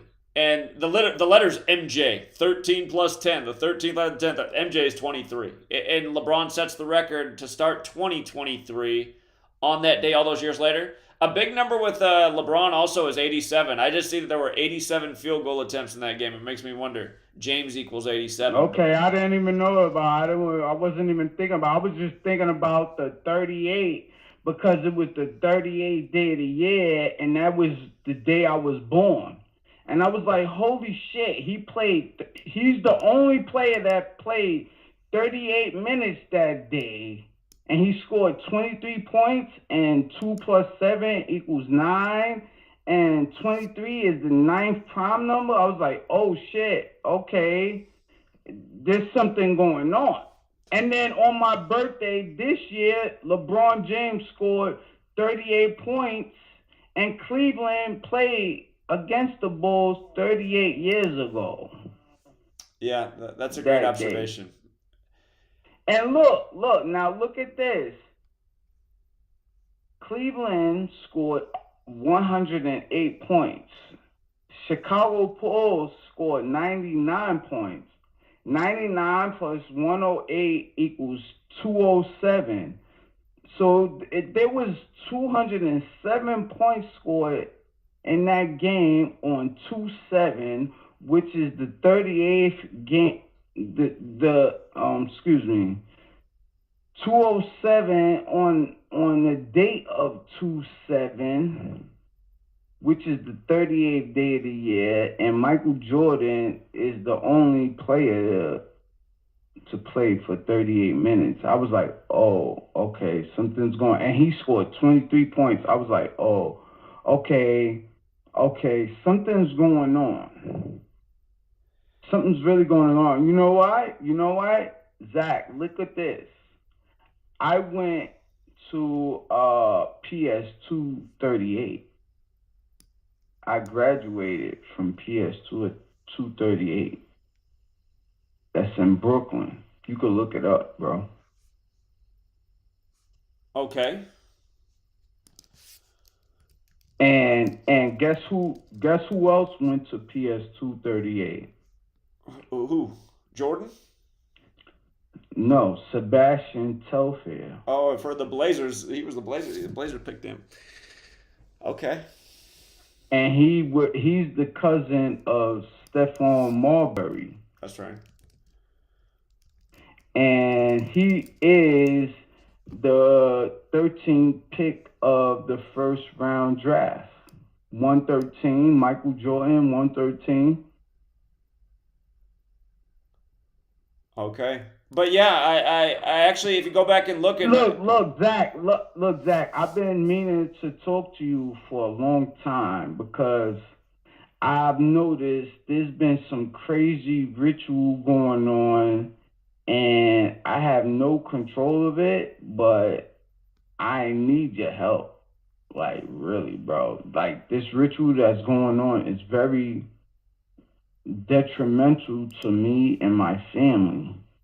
I'm going to be very honest with you, bro. I'm born February 7th, 1985, bro. You do the date numerology, you get 113, and you see what's really going on. Like, it's really going on, bro. And I have no control of it. I only know about it because on my sister's 49th birthday, Kobe Bryant died. Just so happened to die on my sister's 49th birthday. And I found out that Twin Towers equals 49. And I'm like, oh shit, what the fuck? What are the odds? So Kobe Bryant and his daughter and a whole bunch of other people died on my sister's 49th birthday. And Twin Towers equals 49? Wow, okay. And the next day, I found out about it on 127. This is when I found out about Gematria and Kobe Bryant and all this shit, bro. The day after Kobe Bryant died. You see what I'm saying, Zach? It is interesting. Yeah, it's more than interesting. It's very baffling because I didn't ask for this. I seen you.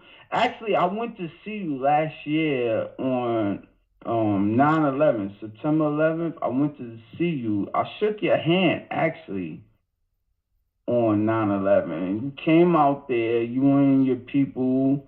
Yeah, I came out there and I wanted to see you because I was like, damn, this is the guy that opened my eyes to what's going on in this world on a different level. You know what I'm saying? And I was like, I'm going out there.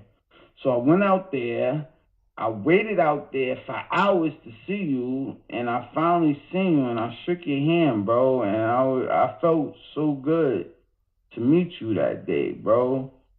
Like, it was a blessing. You know what I'm saying? We didn't get to talk or anything and converse, but I did get to shake your hand, and it was a great moment for me. And I'm going to keep that in my memory forever. But this is what you need to know, what you added something to my life that I can't break down forever. Like, okay, Kobe Bryant died on my sister's 49th birthday, which was January 26th. The next day, I found out about Gematria by watching. I was watching Shannon Sharp and Skip Bayless, right? I used to watch them. Now I don't even watch them no more, bro. Now I don't even watch them. I watch you more than I watch them. Because somebody in the chat said something about Gematria, and I was like, what the hell is Gematria? So I looked it up, and I found your channel. And I was like, oh. And it said something about Kobe Bryant. And I was like, oh. Gematria and Kobe Bryant. I was like, oh. So I watched your channel. I watched your... And I was like, get out of town. Are you serious? Are you serious? Numbers is like that. Numbers are... People figured out how to work numbers. See, I knew there was something about numbers, but I didn't know they was that powerful. Hold on, we got a commercial break. We'll be right back, everybody. Sit tight.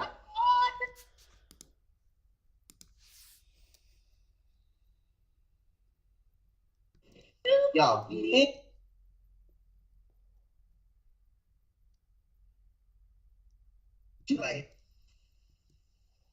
Not that easy to pay the price if you can't see the promise. But all of us wouldn't mind paying the price if we could have a clear view of tomorrow, next week, next month, next year. If we had the high assurance with great probability of how it's going to work out, do you think we would hesitate to pay? The answer is no. But everybody hesitates to pay if the future isn't clear. But we can pay if we can see. My karate instructor said, Mr. Rohn, you cannot believe the incredible feeling of walking down any city street unafraid. I said, let's get on with the classes. Hey, I will sweat. I will put myself through the paces, right? What would we do for an extraordinary promise? Answer, the most unbelievable things. Would you crack the books? Would you burn the midnight oil? Would you engage in the extra thoughts and the extra disciplines? If the promise was adequate, the answer is, of course. But who wants to read? Who wants to burn the midnight oil? Who wants to put themselves through the paces if the promise isn't clear? Important. Extendivite, a 7-herb combination made from garlic, cayenne, hawthorn, bilberry, ginkgo biloba, valerian, and milk thistle. Extendivite feeds our body with the right nutrients to keep us healthy. Just listen to what Arthur has to say.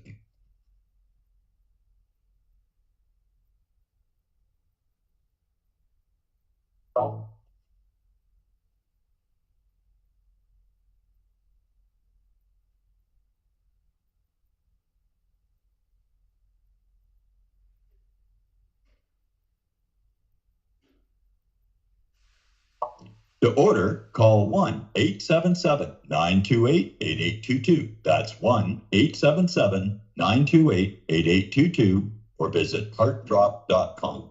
Extend your life with Extend your life.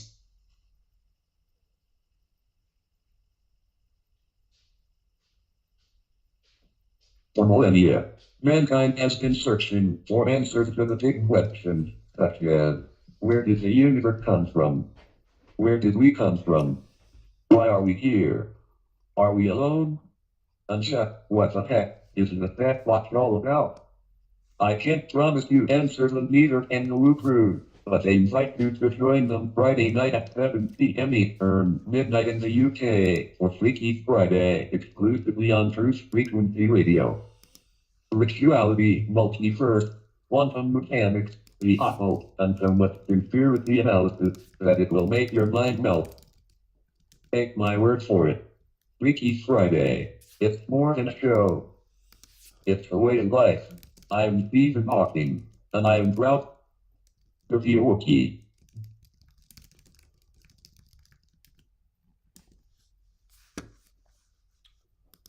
Real people, real radio. Initiating the truth frequency. Is Truth Frequency Radio.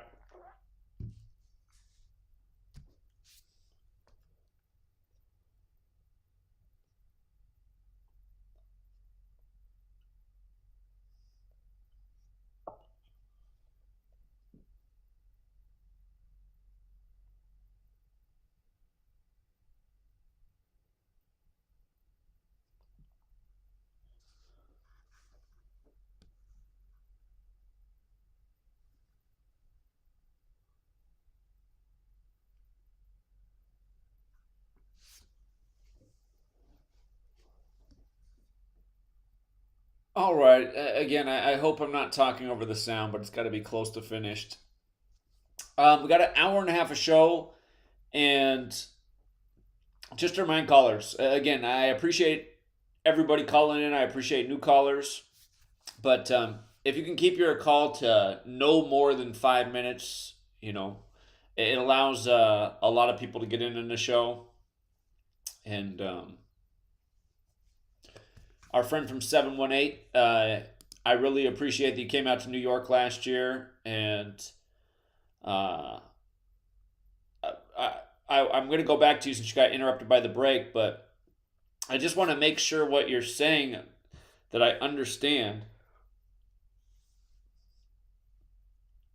You talked about the day you were born and how now it's become the NBA point record in this mega 38 ritual where we know 38's this number of death, and then it was your sister's birthday when Kobe died, and as we know, Kobe died exactly 38 weeks after his wife's birthday, and he had that affair in Colorado, the 38th state. Then LeBron sets the record in the big 38 ritual last year, and then the 38th state, Colorado wins the finals, and you're seeing the connection with death, and then your birthday and your sister's birthday, and Kobe and Jordan, and how they're these NBA icons with the 113 in their names, and then we're just days from November 3rd, which if that happened, if we wake up and somehow MJ's a Kobe headline on November 3rd, I feel like it's going to wake up the world. I feel like finally Gematria is going to get out. It'd just be too blatant. But yeah, I don't see the part of what you're saying where like you're becoming part of the ritual. I see the connection with having the same birthdays and the tragedies, but I wouldn't manifest negativity out of that. Like I would just see it as like you're because you both have those birthdays. You're like part of the process of waking up humanity to what's going on. You see it, and you have these birthday connections. It helps you see it even more. So that's the way I would look at it, rather than like you're going to become part of the next ritual. So if you could finish your thought in about a minute, just because you have been on for a long time and there's about 20 people on hold, that would be nice for everybody else. But again, thank you for coming out from New York, and thank you for coming out tonight on the show. And just to finish up what you were saying, you're back on. Okay. Am I back on? Yeah.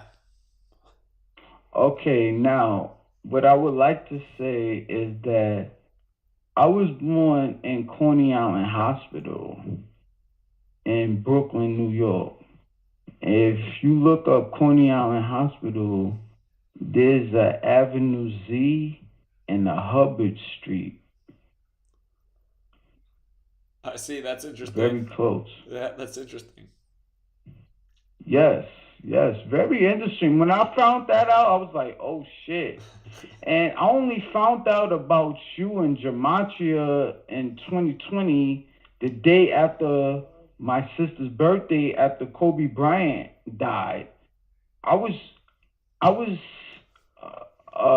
amazed and astonished. I was in tears when Kobe Bryant died on my sister's birthday in 2020.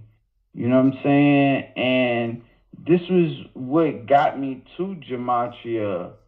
This is what more, and then I didn't find about Gematria to the next day, which was 127, and buildings 1, 2, and 7 fell on 9/11. Right. And I'm from New York. Yeah. And from my birthday to 9/11 is 216 days. Huh. Yeah, I'm born on February 7th. Do the math. Sure. All right, friend. Well, so we do got to let some other people on. Please, Zach, please. I need to talk to you, bro, because this is really crazy, the things that's been going on. Like, there's nobody else for me to talk to. You're the only person I could talk to about this, because you're the person that taught me about this. I wouldn't have known nothing about this until you taught me about it. And now there's nobody I could talk to about it but you right now. So please, let me just talk to you, bro. Let me just explain my experience in life and how it's so synchronized with everything, bro. It's just really crazy, bro. Just give me the time, please, Zach. Please. Well, I'm not a troll. I'm not nobody that's gonna hurt your feelings or do anything to your family. Nothing. I just wanna speak my side of the story because nobody else wanna listen to me. My moms don't listen to me. My dad don't listen to me. My sisters and brothers don't listen to me. And they got so much part of the story that it's incredible, but they still won't listen to me. And it's like, wow. Like, well, so that says something, right? That people don't want to listen to the way you're presenting it. So it doesn't mean that you're wrong, but it's the conclusions you're coming to. I have right? I have a great presentation, bro. And the way I speak to people is very articulate. You understand? I don't speak to people in no retarded way, bro. When I speak to people, it's very understandable. You know what I'm saying? And when people don't come back to me and respond to me in a way that I feel like they understand, then I feel like, what the fuck is going on? That's when I start feeling like, what the fuck is going on? Because when I say it in a way that they could understand, then I'm like, and they don't respond to me in a way that I could understand, it's like, whoa, this is some crazy shit going on. Like Neo in the Matrix type shit.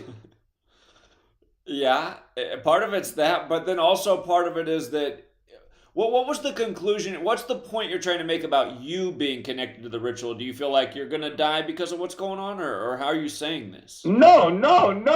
Well, of course I'm going to die. Everybody's going to die, but... True, but I mean in the near future. The point is how close it's landing in my hemisphere of life. Like, damn, I'm born February 7th. Michael Jordan is born February 17th. That's 10 days away.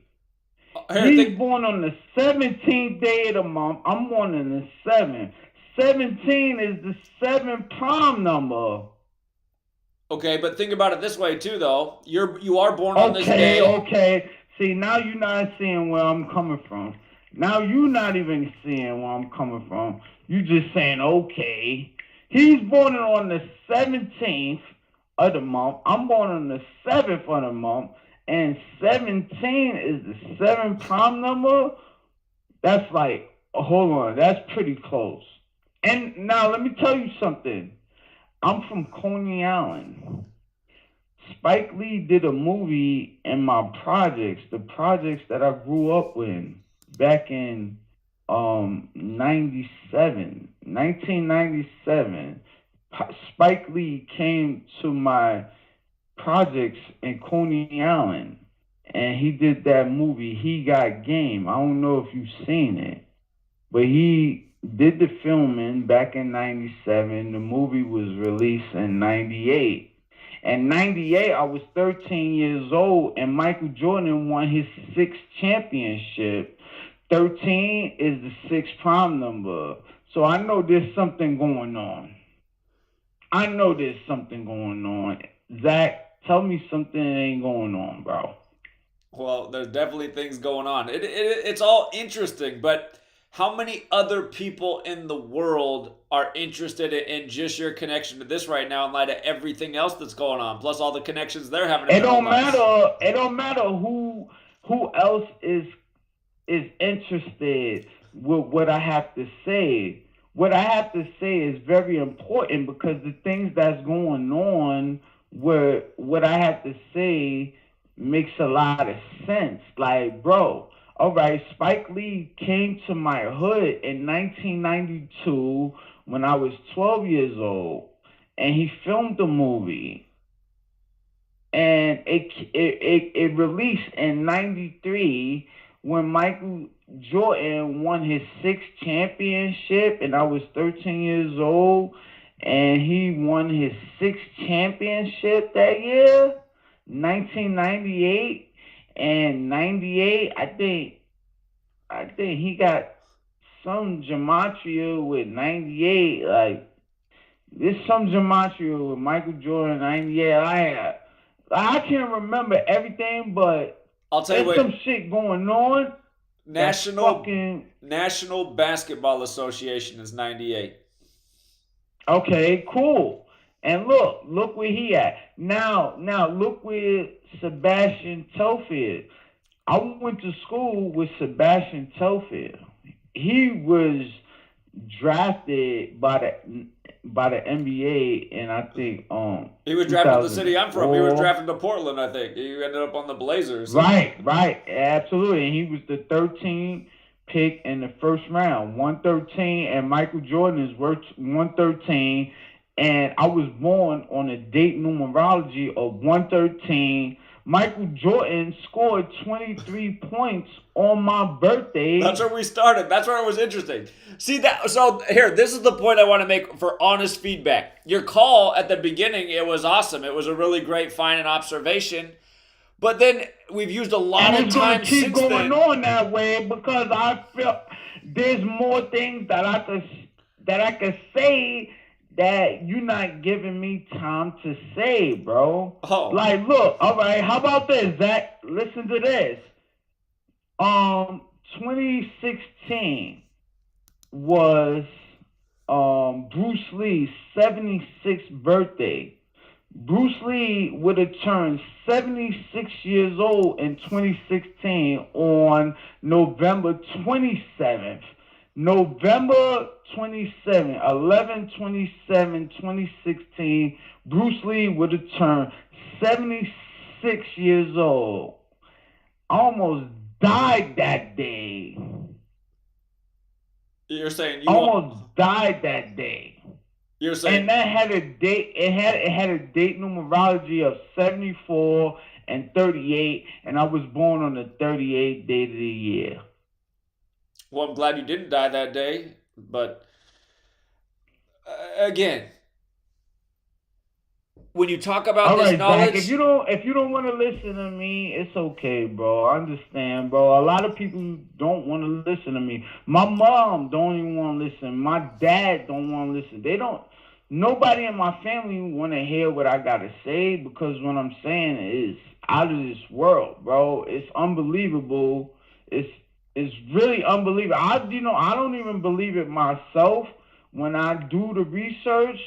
Bro, the calculations and the methods that you gave me to do research, to decode, and all that, I seen your method and I used it, and now I'm finding out things that is so crazy in my life, and I'm like, oh my God, I can't believe this. Who else can I talk to but the person that taught me the code?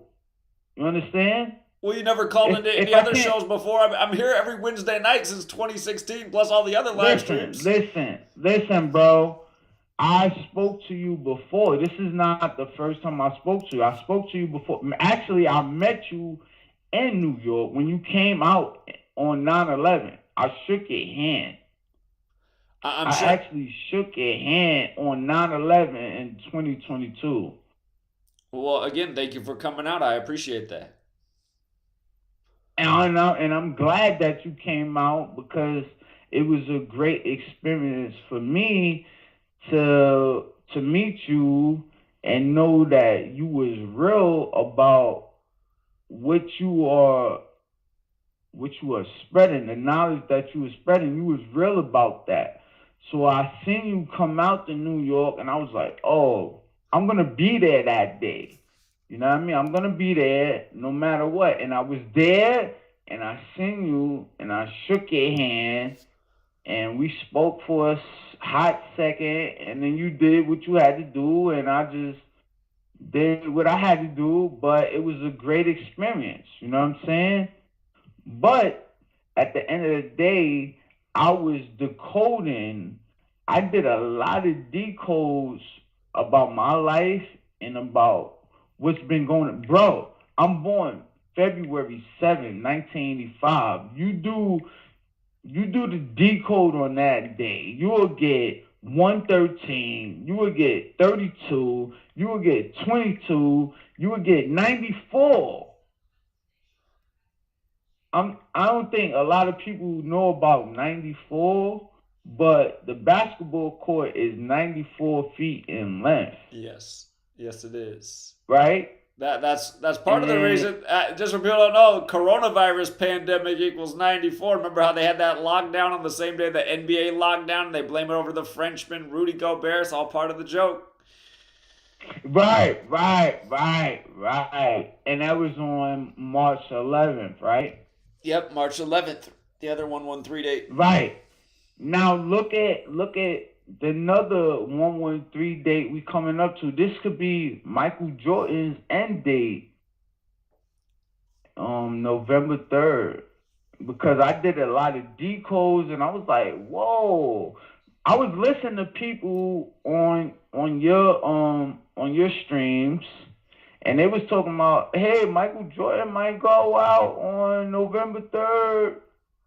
And I was like, what? November 3rd? I was like, hold on, that kind of makes sense, because November 3rd is 11-3, 113, and Michael Jordan is 113. And on my birthday, he scored 23 points, and that was a date numerology of 113, February 7th, 1985, and then 38 years later, LeBron James breaks Kareem Abdul-Jabbar's record with 38 points at the age of 38. All right. Like something's going on. And then the National Basketball Association equal 113. Like I was like, all right, something's going on. And I'm gonna have to look into this before I even speak to you. I had to look deeply into it, and I seen so many things. I even written down so much things right now. If you would like to listen, November 3rd is the 307th day of the year.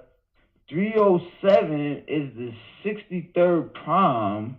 Michael Jordan is born 1963. November 3rd is on a Friday, and Friday equals 63. I thought that was strange. I was like, wow. So all that 63 going on November 3rd, wow. And then they got the 113, like Michael Jordan. I was like, damn, this dude better watch out. Like, this might be the day for him. And he have his nickname, Air Jordan equals, Air Jordan has a Gematria of 63. That's crazy. Now look. Now check this out. Zach. December 18th is the 352nd day of the year. Jeffrey Jordan equals 352, right? Okay. November 3rd is 45 days in front of December 18th. Michael Jordan wore the number of 45. Huh. Okay, yeah. He also wore the number 9. On the USA team? Yeah. Yeah. 23 is the 9th prime number. Right. And 45 is the 9th, Fibonacci or something? Triangular number. If you Triangular. Okay. Yeah. Okay, cool. Now, on February 7th, 1985, Michael Jordan scored 23 points and played for 38 minutes. 9/11. Okay. You know what I'm saying? He came back the same year. He came back out of retirement the same year that the Twin Towers went down. Right. On the in Wizards. 2001. Playing for the Wizards. New team. Yep. And the Wizards, they got some Gematria numbers that hold on, let me look. Let me see. I don't think I took that down. But I know the Wizards got some numbers close to. Now, how about this? November 3rd, 2023 leaves 58 days in the year. And we about to reach the 58th Super Bowl on 2/11. And November 3rd is 2 months and 11 days after Kobe Bryant's birthday. Right. Yeah. You see what I'm going? I do. Here's what I think you should do. I think you should consider maybe ending the call there because you've given us a lot of great information and we do appreciate it. But just let some other people in and then go back and watch my video from this summer while I was looking at November 3rd and some other things that sync up with that day. There's a lot to it, actually. Okay. You know what's that? I really appreciate your time, brother. I'm so glad I was able to speak to you and give you my information and my observations because I've been working on this for so long. I met you back in 2020, the day after Kobe Bryant died, which was 1/27, and that's a very special day to me because 1/27, it looks like 31, and I almost died when I was 31 on Bruce Lee's 76th birthday. So, yeah, there's a lot of number things. I look at numbers very close. Even before I looked at, acknowledge you, I looked at numbers very closely, but I just didn't have a very clear view on it until I met you. You put a very clear view on it to me, and I thank you, bro. And I hope the best for you and your family, and you and all your viewers. You know what I'm saying, bro? Appreciate that. Thank you. Okay, thank you for your time, and I hope to speak to you soon because I have a lot of information to share with you other than what I shared with you tonight. Okay, well, we're here every Wednesday night, so thank you. Yes, I would do the best to reach out and speak to you. I don't always have time. I'm a working man. I have a family to take care of, so I can't always speak to you, but I do decodes on my own, and I be finding things out that's very crazy. Like I went to school with two NBA players, bro. 2 guys that went to the NBA, and one guy was in the NBA before I even went to school. It was Stephon Marbury. He went to the NBA. He went to the high school I went to before I was there, and he went to the NBA. Then me and his cousin went to the same high school, and then me and then later on Lance Stevenson, he went to the same high school, but we wasn't there at the same time, but we lived in the same housing projects. I see. So Lance Stevenson, Sebastian Telfair, Stephon Marbury. When I started looking at these things, I was like, whoa, hold on, whoa, what the hell is going on? Like, whoa. And then I found out about your information. I was like, whoa, the things this guy is saying and the people that's close to my proximity, and like, damn, the numbers on them, and like it was just crazy. I couldn't believe it. Like, so I had to see you last year. I had to go shake your hand last year on 9/11 in 2022. I was glad to see you, bro. I'm glad everything is good with you. I hope I see you again and we could meet again and speak. I have a lot of things that I would like to share with you that a lot of people might not understand, but I'm still want to share it anyway because it needs to be shared. You know what I mean, bro? Sure. All right, we're into the next commercial break, so we got to leave it there. But appreciate the support. Thank you. Yo, Zach, did I tell you about the Avenue Z in Hubbard Street? You did, where you were born. All right. Look that up and check that out. I was like, whoa, what is the odds that I was born in a hosptal close to the Avenue Z in Hubbard Street? I'm one of the millions of children born to parents suffering from the sheeple virus. Symptoms include the inability to think for oneself, the attention span of a goldfish, and a strong belief in government and the mainstream media. It is estimated that 1 out of every 2 children are being raised by parents infected with the sheeple virus. But there is a cure. For as little as 19 cents per day, you can become a TFR supporter and help children like me get their daily dose of truth.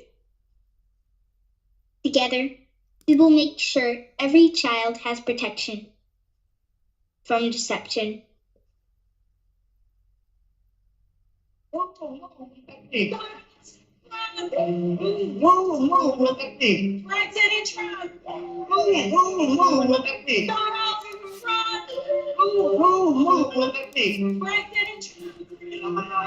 We have gone from America first to America last. Democrats are vicious. Remember this is true. Who would have thought within 33 days we'd be bombed in the Middle East? You can French kiss the guy next to you. Yelling abolish the police. With your help, we will take back the House. We will win the Senate. And then a Republican president will make a triumphant return.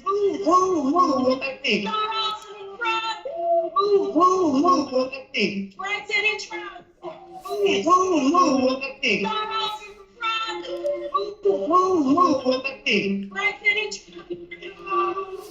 We take great pride in our country. We teach the truth about history, and we reject left-wing lunacy. Put the mask on! Somebody! Put the mask on! Because ain't nobody having fun. The socialists are in charge. With your help, we will take back the House. We will win the Senate, and then a Republican president will make a triumphant return.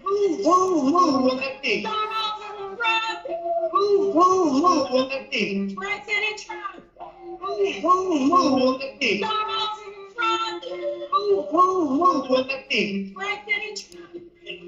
By the way, in Washington, D.C., Bernie, is wearing. Hasbro now wants a gender-neutral Mr. Potato Head. Fortunately, Is yet to come. 3, 2, 1. Look at me. Look at me. President Trump. Look at me. Look at me. President Trump. This is Truth Frequency Radio. The wicked one, obviously under heavy Masonic influence.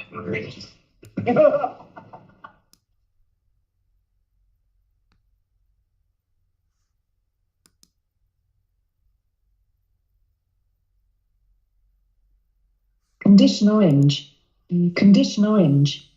Situation delta in effect. Please enter your agent number now, followed by the hash key. Culture. Don't watch. Don't read magazines. Don't even listen to NPR. Time comes when silence is betrayal. More for themselves and less for everybody else. But I'll tell you what they don't want. They don't want a population of citizens capable of critical thinking. They don't want well-informed, well-educated people capable of critical thinking. They're not interested in that. That doesn't help them. Think for yourself. Question authority.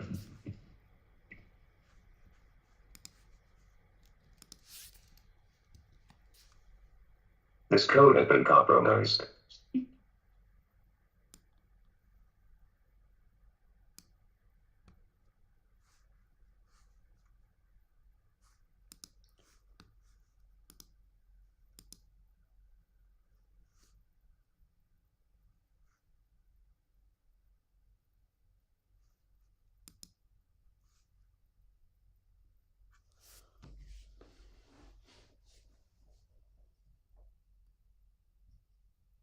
All right, I think we're back, True Seeker. And, you know, the last caller, they've never called in before. And, you know, sometimes it's hard, right? You got to be patient with people. It's like, well, man, he sounds so depressed if we get off the phone. It sounds like his feelings are going to really be hurt. You know, that's just an uncomfortable position to be in. And maybe that's just the way that person is. He's saying nobody wants to talk to him. If you're still out there listening, again, you don't want to be like that in life. It's just like, don't be so dependent on other people either. Like, if people don't want to listen to you, think about why people don't want to listen to you. The energy you're emitting, maybe. But I don't like to be mean to people either. So it's like, well, just in case he really needs this attention right now, he's got it. But you don't want to be that person, especially as a grown man. It's like, normally I don't have to do things like that unless it's like a young child. So, and I didn't have to do that anyhow. But part of me couldn't decide if he was trolling or if he was just in need of some serious company. But hey, in other things in the world, the Rangers are on the verge of winning the World Series. And as we've talked about so many times, the World Series number is 57.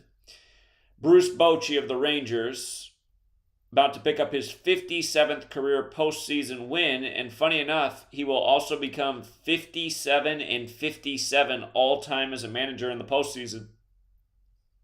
The Diamondbacks will also fall to 5-7 all-time in the World Series. And there it is, it's over. So it's just happened. And, you know, at the beginning of the year, we thought the World Series was going to be Rangers and Phillies. Thought there was a strong narrative for that, and it was nearly that.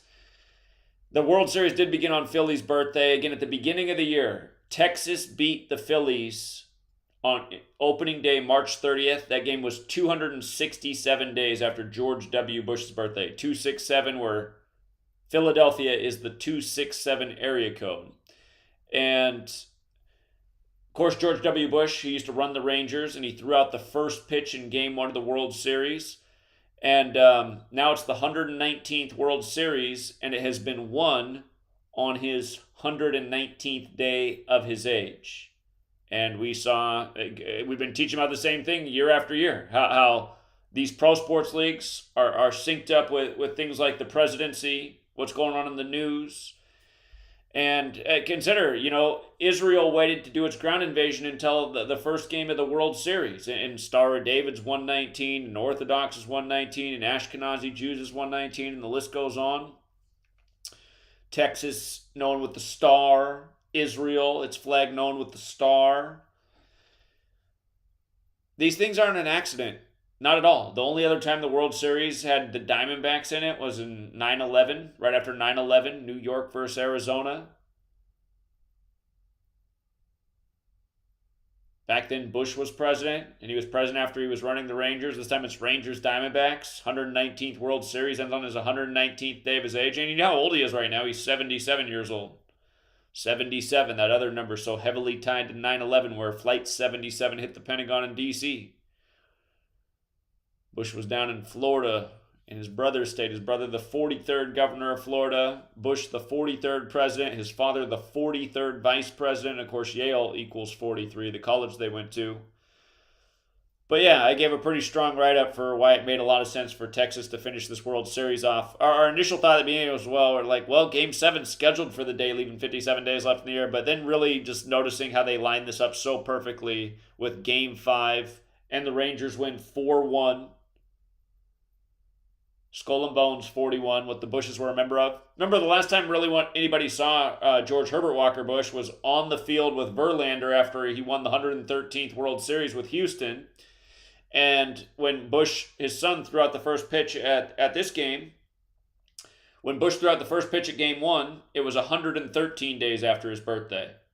Scottish equals 113. In the entryway of the House of the Temple, they have the portraits of the two Bush presidents up there. Scottish 113. Again, that's the Scottish Rite House of the Temple in D.C.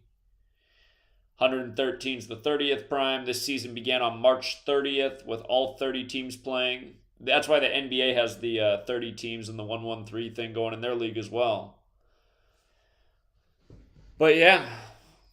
And 50 was another big stat in this game that could play if the Rangers won tonight. The score was 5-0. The name Bush in Gematria equals 50. And here, just so you guys can all see this with your own eyes, George W. Bush, his birthday. Or hold up, here, I'll just pull up my baseball notes. I'll just scroll down because it's already been written. Again, if you're on the Patreon, you get access, you get the passwords for the notes. But again, we go through, we dissect everything here. Stats, pitchers, managers. By the way, Lovolo, the manager of the Diamondbacks, in the last game he fell to 11-9 in the postseason, in the 119th postseason. And tonight it gets finished on the 119th day of Bush's age. But right here, Bush, from July 6th, his birthday, to tonight, November 1st, 119th day of his age. And again, we always weigh the scales for the narratives. I wrote, in light of 57 being the World Series number, remember, World Series equals 57, Bochy has a chance to become 57-57 all-time in the postseason while dropping the D-backs to 5-7 in World Series games all-time. The Rangers would then win their first World Series on one date numerology. Today's date numerology is 1. First World Series on the one date numerology. Diamondbacks fall to 1-1 in the World Series. In terms of winning series, 30. 1 series win, 1 series loss now. And then I said Texas can win it tonight in their franchise's 69th postseason game. And again, World Series equals 57 forwards, 69 in reverse. So, I mean, they just couldn't have scripted it any better. The way they got it synced up with Bush and everything else. And again, we've talked about these patterns so many times. World Series, 57 forwards, 69 in reverse. Bochy becomes 57-57 in the postseason in Texas's 69th game. Notice how Texas also has the Gematria 69. Remember, Nationals, for example, equals 57. They gave the Astros their 57th all-time postseason loss when they won the World Series against the Astros. And then Atlanta equals 69, also like World Series in Texas. And when Atlanta beat Houston in the World Series after Hank Aaron died, they gave Houston their 69th all-time postseason loss. So 57 and 69 comes together in a World Series ritual again tonight. And again, it's the power of knowing the knowledge. And then I said, keep in mind, Bush's father, number 41, gave the speech on the New World Order on September 11th, 1990, 11 years to the day of 9/11, of course. New World Order equals 69. And their symbol is the phoenix. The New World Order symbol is the phoenix, and it rises from the ashes, and Game 5 is in Phoenix. On top of that, the D-backs would be eliminated on George W. Bush's 119th day of his age, and he threw out the opening pitch, and this is the 119th World Series. Yesterday, the D-backs manager fell to 11-9 in the postseason. And then I also talk about the Frank Howard death ritual, how his name was 119 and how that could fit in. Again, he's connected to Washington and Texas, like the Bush family. Bush, the president up there, he's got the ranch in Texas. And then Frank Howard won the World Series in 63 and died on 63 date numerology. That was just the other day. We just talked about that with where Max Scherzer fit in with the parallels with Frank Howard. And I said, keep in mind, if Rangers win 4-1, Bush was in skull and bones like his father, who was number 41. And we know the Nuggets won the NBA Finals 4-1 on 41's birthday earlier this year. So we've already seen this in the championship this year, in the year that Yale turns 322 and skull and bones is known as Order 322 and skull and bones as the Gematria 41. Again, it's my theory for why these things are being... I mean, these are like the greatest skull and bones sports championship rituals we've seen yet. We've been documenting them for years. But again, 119th day of Bush's age. 9/11 happened on 41 date numerology. Just a reminder, because again, they could win the series 4-1, which they just did tonight. Skull and bones equals 41 forward, 76 in reverse. They win this series 4-1, and they stay on 76 total losses for the year, with Bush, who's born on 7-6. And go on for more reasons. Talk about Bush being 77 right now and how that could pay tribute to this 9/11 ritual. Again, Flight 77 into the Pentagon on the 77th meridian, 77 minutes after taking off. I also point out here, also the 9/11 master plan went down in 68. Of course, 911 made the code. World Trade Center construction in New York. George W. Bush, Yale, skull and bones. So I said also the 9/11 master plan went down in 68, and Bochy is 68 years old and going for the AL's 68th World Series win. If you don't know about 1968 and 9/11, for starters, Bush graduated from Yale's skull and bones that year. That's another piece. But in Gematria, Phoenix, Arizona equals 68. Phoenix, Arizona, 68. The American League just got its 68th World Series win with Bochy, age 68.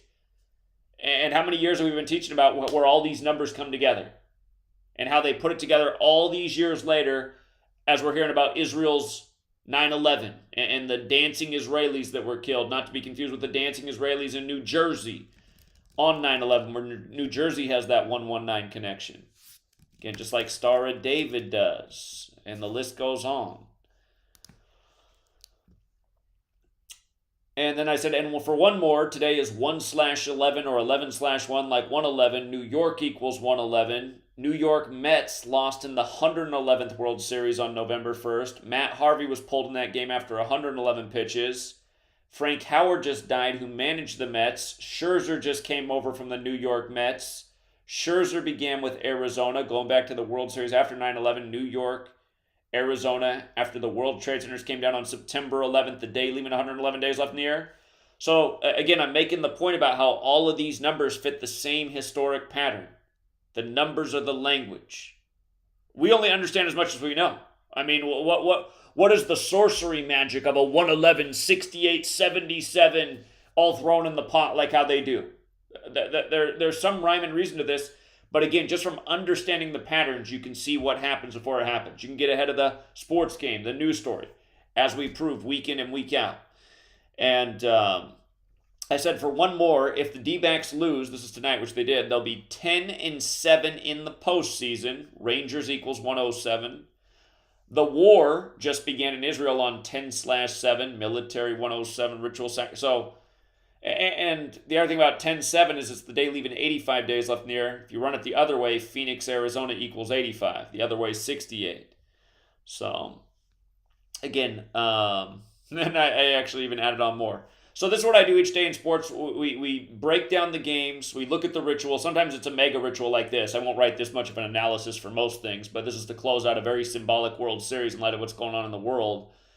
But I always get both sides of the equation. So you can see there's a tiny little paragraph for the one thing to think twice before you go bet the house tonight on the Rangers win. Because guys do that. They go out and bet a ton of money, and they're super happy when they win.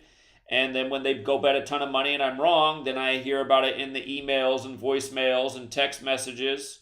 So I always tell people, don't bet the house. I mean, there's always a reason to think twice, but the stronger narrative was by far on Texas closing out tonight. Here's what I wrote for the reason to think twice tonight. Or Rangers can get the 77th loss to keep the series alive while George W. Bush is 77 years old. And there is still a narrative for Game 7. We knew there was a possible Game 7 because it's the day leaving 57 days left in the air. But again, like how everything lined up today, 57 and 57 for Bochy and Texas' 69th postseason game. I mean, that's why it just feels like it's the heavier side. But here's the thing to think twice about. Game 7 on the day leaving 57 days left in the air. And I wrote, if you had a future on Rangers from the start of the year, you were in position to make a ton of money because the Rangers had really long odds to be in the World Series this year. So anyone who took that future from Game 1 when we identified this, they're happy. If all you bet was Rangers and Phillies together, you're not happy because you barely missed that. But again, the other thing I always teach you all is wise people hedge their bets. So let's say you put down $100 at the beginning of the season on the Rangers winning the World Series. All you need them is to finish and win this series. If you had not hedged it all on your pick and you'd been feeling so confident with it, tonight, something you could have done is you could have bet $10 on the Diamondbacks to come back and win the series because that would have paid more than $100 if they did it. So that's called a wise hedge, right? Because you have a $100 investment that you could still lose if somehow the Rangers don't close out this World Series and they give it the Diamondbacks again. This is the one thing that could burn your $100. It looks like you're going to win. But to me, the smart move is take a $10 bill and bet on that thing that I just said for the Diamondbacks to come back and win the World Series. Because even if they don't, you're still going to have a huge profit. And you know what? You could have also thought about it another way too. Like if your $100 future was in position to pay you $5,000 at 50-1 odds, which a lot of people got for the Rangers at the start of the year, if you were in position to win $5,000, you could even think about putting down, a $100 hedge on the Diamondbacks at over 10-1 odds to come back, because then you would have won over $1,000 and still made a nice profit for the year.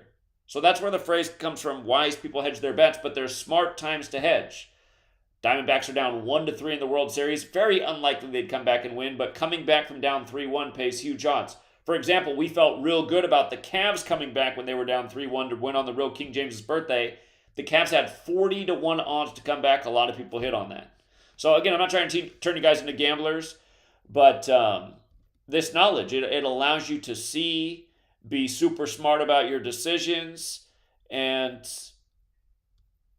just really understand what's going on in the world and how rigged the game is. And again, this is why I'm amazed that like what has Nick Fuentes, for example, done that's interesting? I mean, in 2016, we called Prince's death. We called every sports future, a bunch of news stories before they happened.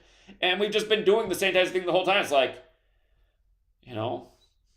I definitely would hate to be the most famous person in the world because people just want to hate on everybody. But at the same time, it's like, what we've accomplished in this community, I mean, it's just like, you would just think everybody would know about it.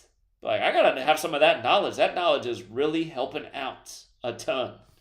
And notice all the trolls who make videos about me, they're not going to come on and debate because they're going to get smoked. People don't want to debate with me. Somebody was just making 2 videos on their channel about, hey, come debate, let's debate. And then I show up in their live stream and then they won't even let me on the live stream. It's like, what?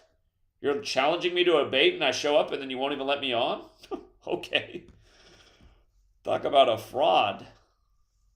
But yeah, it doesn't look pretty for the people that line up on the other side. So, again, I know, look how they got to give you a 63-second story. Major League Baseball, 63. Again, Frank Howard won the World Series in 63 and just died the other day on 63-day numerology with Scherzer connection, who won with Washington and Texas, his teams.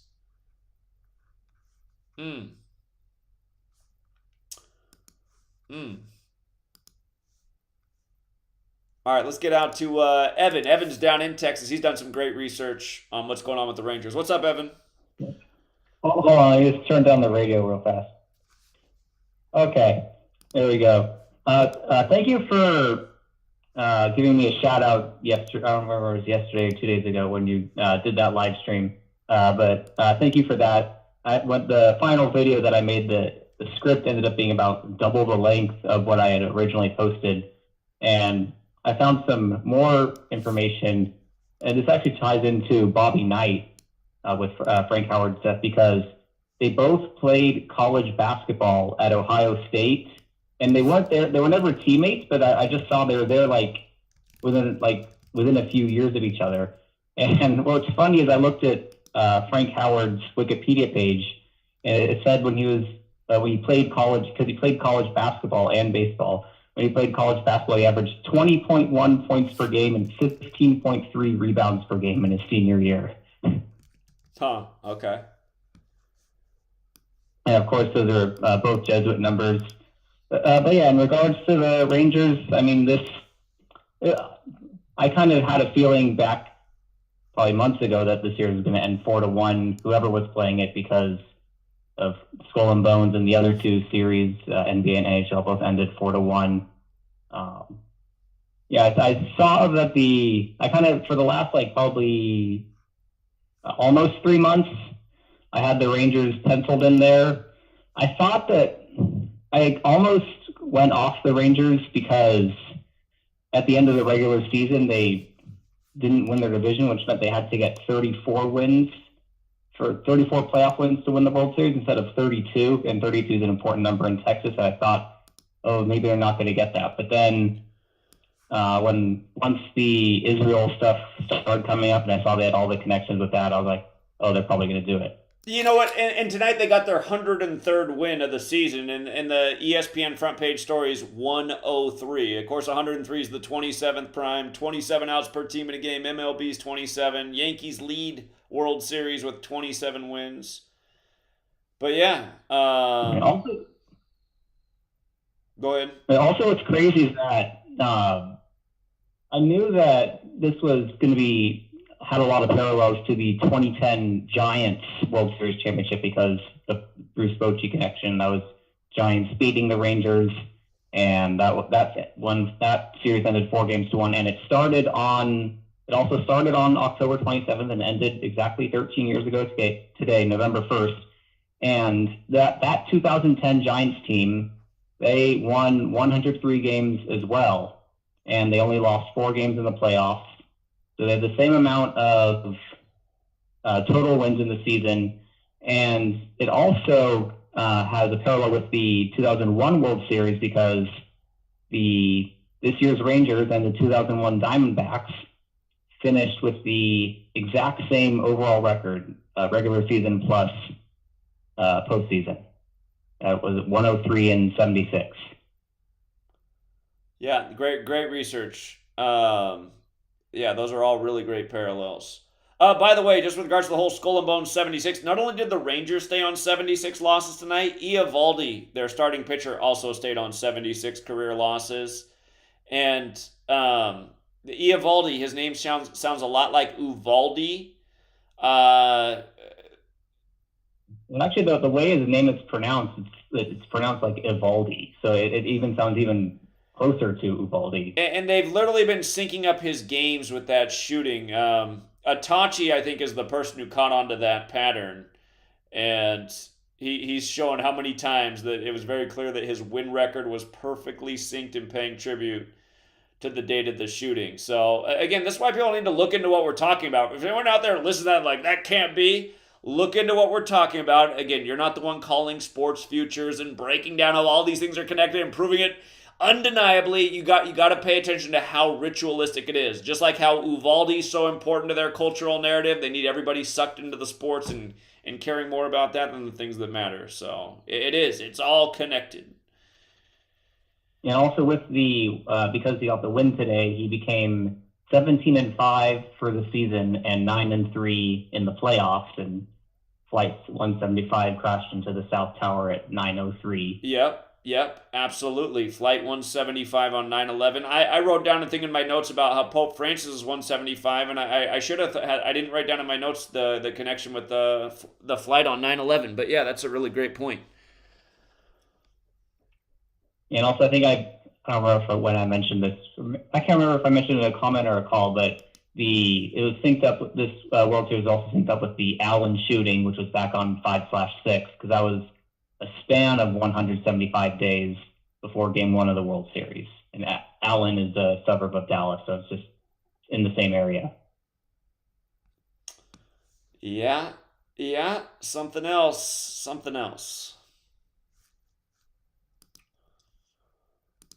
Okay. Yeah, and there's a lot more to say about this World Series, but for time's sake, I think I'll keep it there. All right, we'll see what comes next. The Phoenix from the Ashes, the Bush family. Okay.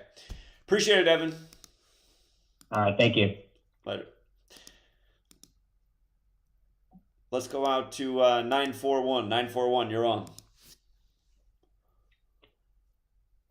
Hey, Zach. Hello. Can you hear me? I can. Oh my goodness, long time no speak. This is your first caller from the first state of Delaware. Do you remember me? I do announcing that I think you were the first call from Delaware. Yes. That was probably 7 years ago or something, right, man? I mean, it's wild. My husband and I used to call in, and we were talking about intentional community, and we had a property, and we were trying to invite people. Do you remember that?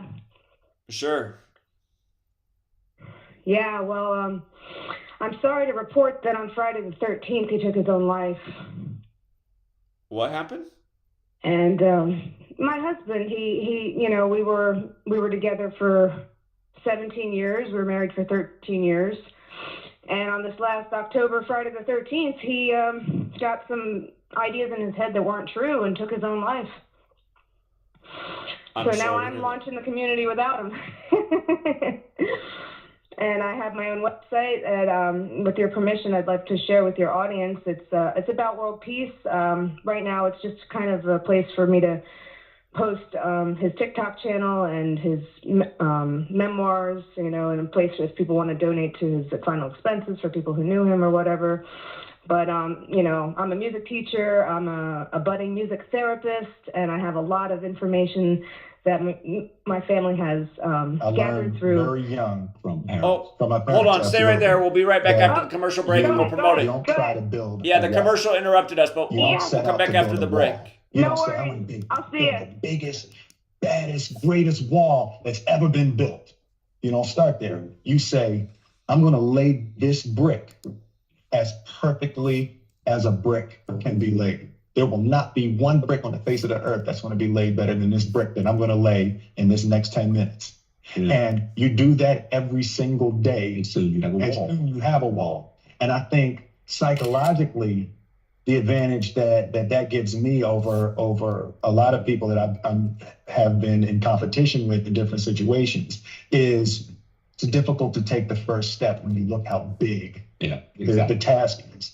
The task is never huge. It's always one brick. Me too.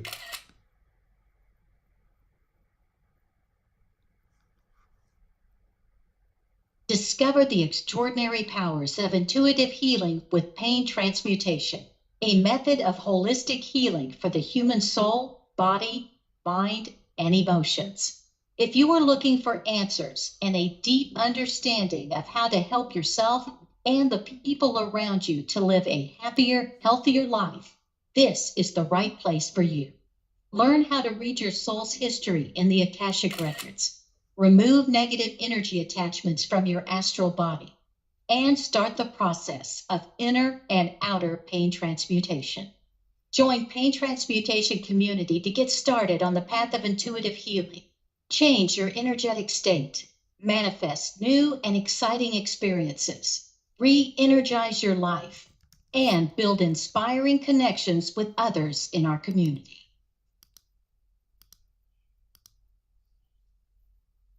True initiation is an inward journey. It's a spiritual path that is totally inward. It has nothing to do with anything external to you. I want to determine if the grand architect is indeed what I believe it to be, which is the artificial intelligence. The initiatory path is one of self-discovery and self-revealing. It's not a journey that someone can hold your hand through. Tonight, ladies and gentlemen, I want to take you through the steps of initiation. Remember, you are divinity. Step Beyond the Veil with Chris and Cherie Gio, Fridays and Saturdays, 7 p.m. to 10 p.m.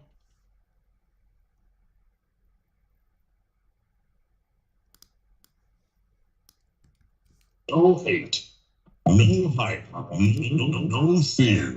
We are team at the house on Easy Radio.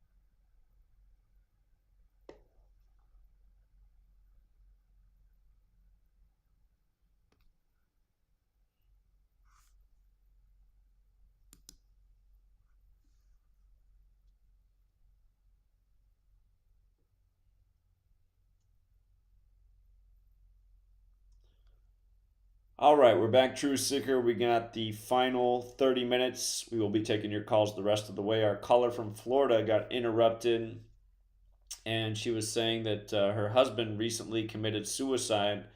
We're going to bring her back on. You're welcome to promote everything you're doing. I was just going to say, October 13th, though, was really recent. So I'd make sure you go through the grieving process before you try to jump into anything big, personally. But yeah, very sorry for your loss, and you're back on. Well, thank you, Zach. You know, I'm a good multitasker, and I have been going through multiple steps of the grieving process at once. I'm so grateful that leading up to this, for about 4 months, I had been already studying trauma and trauma therapy. I am a music teacher, but really I'm already a music therapist. So that's where I'm trying to collect the information and experiences and, you know, over time have it be a place that can be an experiment in world peace. But for now, it's a place that I can just get a start. And I don't know if anybody in your audience recalls from that long ago, you know, the offer that we had put out there of basically a place to be. But, you know, intentional community is my goal, regardless of, you know, who's in my life. I see it as essential to our future that we start working together again. It's ridiculous that everybody owns their own lawnmower and, you know, everybody hires their own everything when we can really do a lot for each other with the skills that we have. And then I think we can also put them together, perhaps, you know, in ways that can outreach the larger community. So I'm trying to form an intentional community here in Florida. If anybody is interested in that, you can also reach out to me. But my website, I know there's other people want to get on the phone. My website is amen.fun. I'm not religious. My husband said non-denominational, non-confrontational. So whatever your amen is, whatever your religion or your spirituality, you know, you set your intention. And then don't get stuck at the dot. Don't just, you know, get annoyed that God hasn't come through for you or the universe, you know, spirit hasn't done it yet.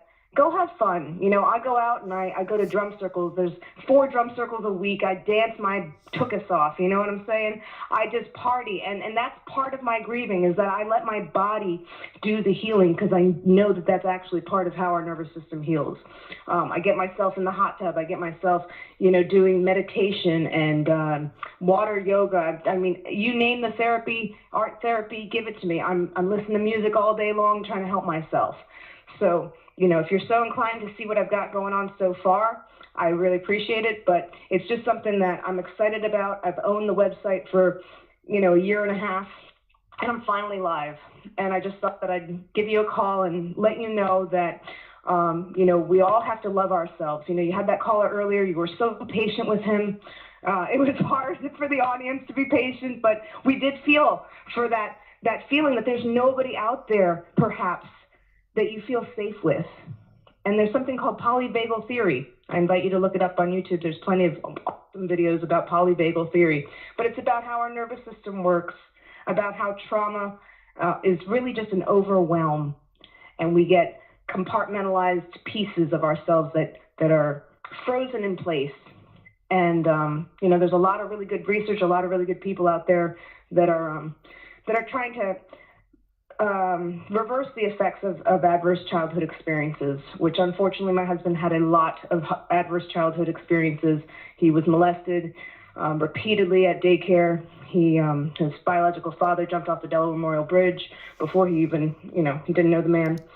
And his entire family has not reached out to me. So it's just me that's dealing with all of the stuff that you have to do when somebody dies. But I've got this. I'm doing it gracefully. And I hope you support us at Amen.Fund, because I believe that world peace is possible. Well, I appreciate the way you're handling this whole situation. And again, you guys, Amen.Fund. Fun, F-U-N, Amen.Fund is the website. Are we having fun yet? Let's have some fun, people, because if you're not, why are you here? Let's do it. Nobody's going to love you for you. You got to do it for yourself. Love you, Zach. I will be listening. Well, thank you very much, and stay strong, friend. And it sounds like you said you got this, so keep it up. Thank you. You all got this too. Nobody do what my husband did. Your family loves you. There are people out there, even if you don't see them. There are people who care. Just go to the store. Just talk to somebody. One conversation can save your life. Amen.Fund. Thank you. Good night. Indeed. Yeah, have a good night. Okay, that's too bad. Interesting calls tonight. This time of year when the days get shorter, the darkness falls. I mean, it does. It takes a psychological toll. So yeah, if you're having any urges like that, persevere. Sunnier days are ahead. Let's go out to 708. Hey, Zach. How you doing? What's up, man? Yeah, how you doing? Yeah, I just wanted to chime in on, earlier, the guy that was talking about how he felt alone, and he was bringing up the number 113. I've noticed that a lot lately myself, and it's just that basically, if you look in, have you ever heard of a group called Targeted Individuals? Sure. So Targeted Individuals, there was actually a special on this channel called Vice. And there was people claiming that there was some kind of chip, planet ending, and that was leading them susceptible to mind control, right? So they were being mind controlled.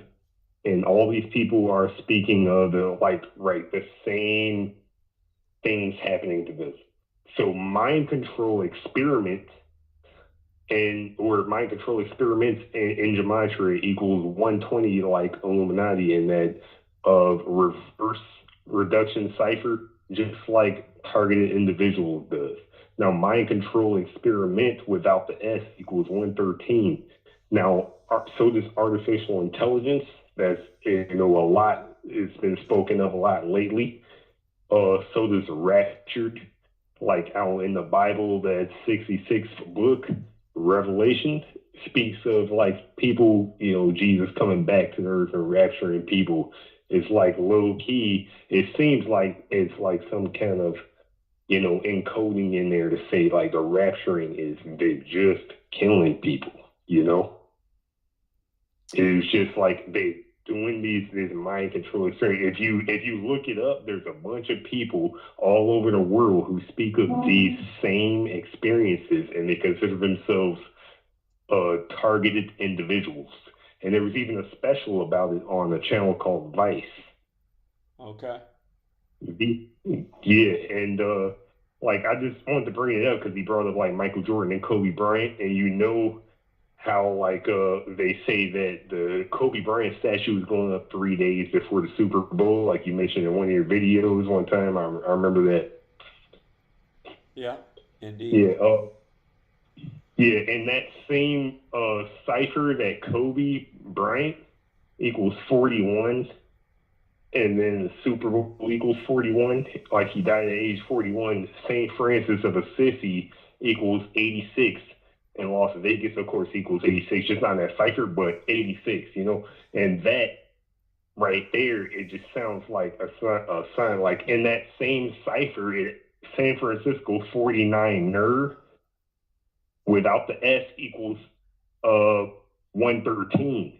So there's that 113 again. But again, you don't want to water down the pool of strong 113 examples because people are like, I guess a singular player is a San Francisco 49er, but I mean, you don't need to start just like building on the list just to build the list. It's like use 3 really strong examples proves its point.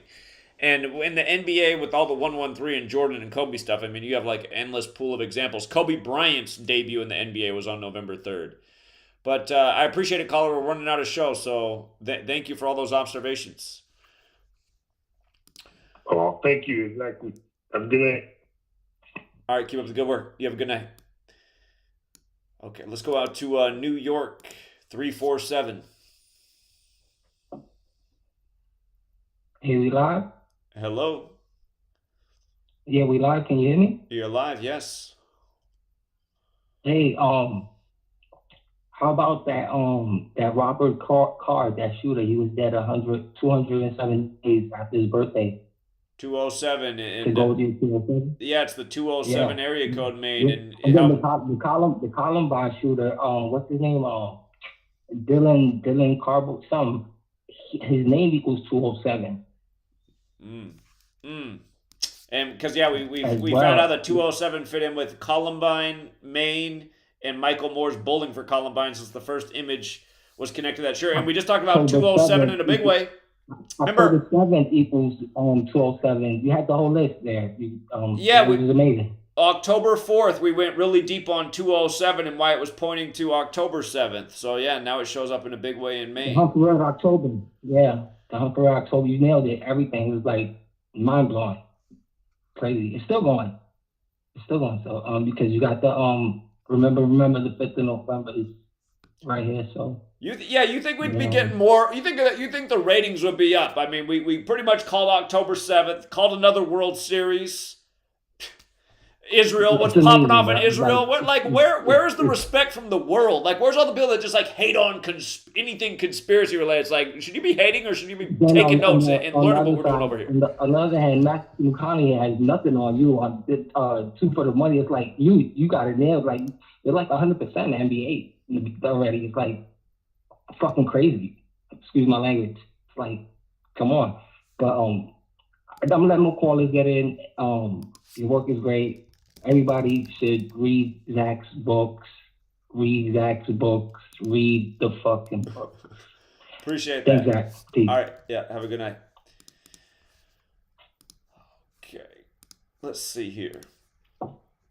We got 13 minutes of show left, and we got several callers. So if you can be efficient, 201, you're on. Hello? Okay, nothing there. Let's go out to 607. Yo, I wanted to talk about how the Texas Rangers World Series win tonight is connected to where I'm calling from, Binghamton. Because we all know how Bush is clearly connected to this World Series. And back in 2000, before Bush became the 43rd president, Bush marched in the St. Patrick's Day parade in Binghamton 557 days before September 11th, 2001. And of course, 557 is the 102nd prime. And 9/11 was the 102 minutes of terror. and Binghamton is the 607 area code. And 607, of course, is the 111th prime. And of course, New York is 111, and 9/11 happened on the day leaving 111 days. But where there's a clear connection is because, of course, Max Scherzer started this season with the New York Mets. And while a member of the Mets, he had a rehab assignment here in Binghamton. We have the Mets Double-A baseball team, the minor league team, the Double-A Mets. They're called the Rumble Ponies. And Max Scherzer, he had a rehab start for the Rumble Ponies. And of course, Rumble Ponies equals 149. And 149 like Skull and Bones, like Bush, a member of Skull and Bones. And so, of course, they had to get Scherzer here in Binghamton pitching for the Rumble Ponies. And there was also, in regards to the Binghamton, and the most simple cipher equals 103. And the Rangers obviously got their 103rd win tonight. And Binghamton University, in the most pure cipher, also equals 103. So, of course, the big university here has the 103 connection, like Binghamton.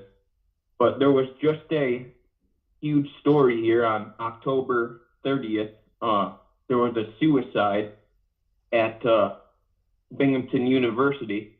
There was a student that jumped off the 15-story library tower. Of course, Texas equals 15. But suicide equals 119. Yeah. And I'm thinking that was probably connected too. But yeah, that's pretty much all the main points I got. But yeah, I just wanted to bring up how Binghamton connected to this World Series too. Joey, So, outside of the numbers, what is Binghamton known for? IBM. Okay, interesting.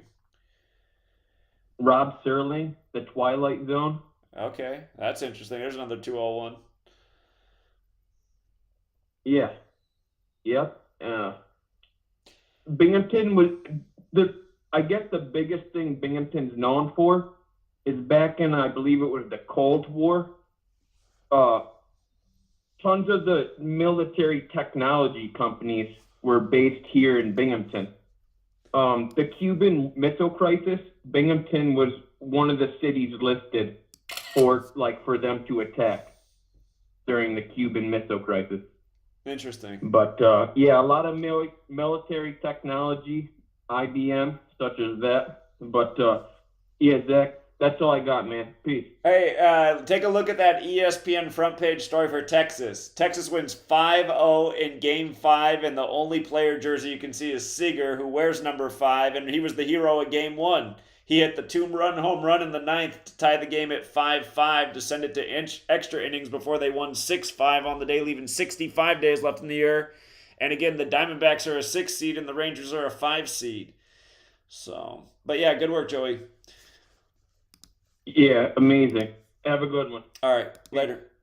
Again, you guys, I mean, the stuff that they do every day, I mean, they really do put it all in your face. You have one player's jersey showing. Like, literally, the whole team's there, but you can only see Seager wearing 5 with the 5-0 score in Game 5. And he did tie the World Series at 5-5 in Game 1 on a 2-run home run in the 9th. And a lot of people look at Seager and they're like, why would the Dodgers ever let Seager go? Seager's been winning. And you see how these players travel around. Scherzer goes somewhere. Seager goes somewhere. These guys are in the championships and around the big games year after year. It's like these guys probably have the bloodlines to, who knows, King Charles or whatever the deeper ritual is. Just like how the Bushes are related to English royalty, some of these guys on the field probably are as well. That's why it's all synced up. The world's a stage. We're made to be the spectators. They sent us to 13 years of slave school to learn how to be a good spectator. To follow our leads and cues. But let's go out to Royal Oak, Michigan. I have an ex from Royal Oak, Michigan. You're not calling in, are you? What's up, Royal Oak? 248, hello? Yeah, can you hear me? I can hear you. How's it going? It's going all right. Did you hear about this hockey player that received a roundhouse kick to the throat in England? Number 47. Yeah, I did. 47, exactly. I saw that. I was like, holy shit, what is 47? So this guy was the Nottingham Panthers versus the Sheffield Steelers. The ice hockey league was called the Elite Ice Hockey League. They said there was around 8,000 fans. It was around 8:21 p.m. that the ambulance was called.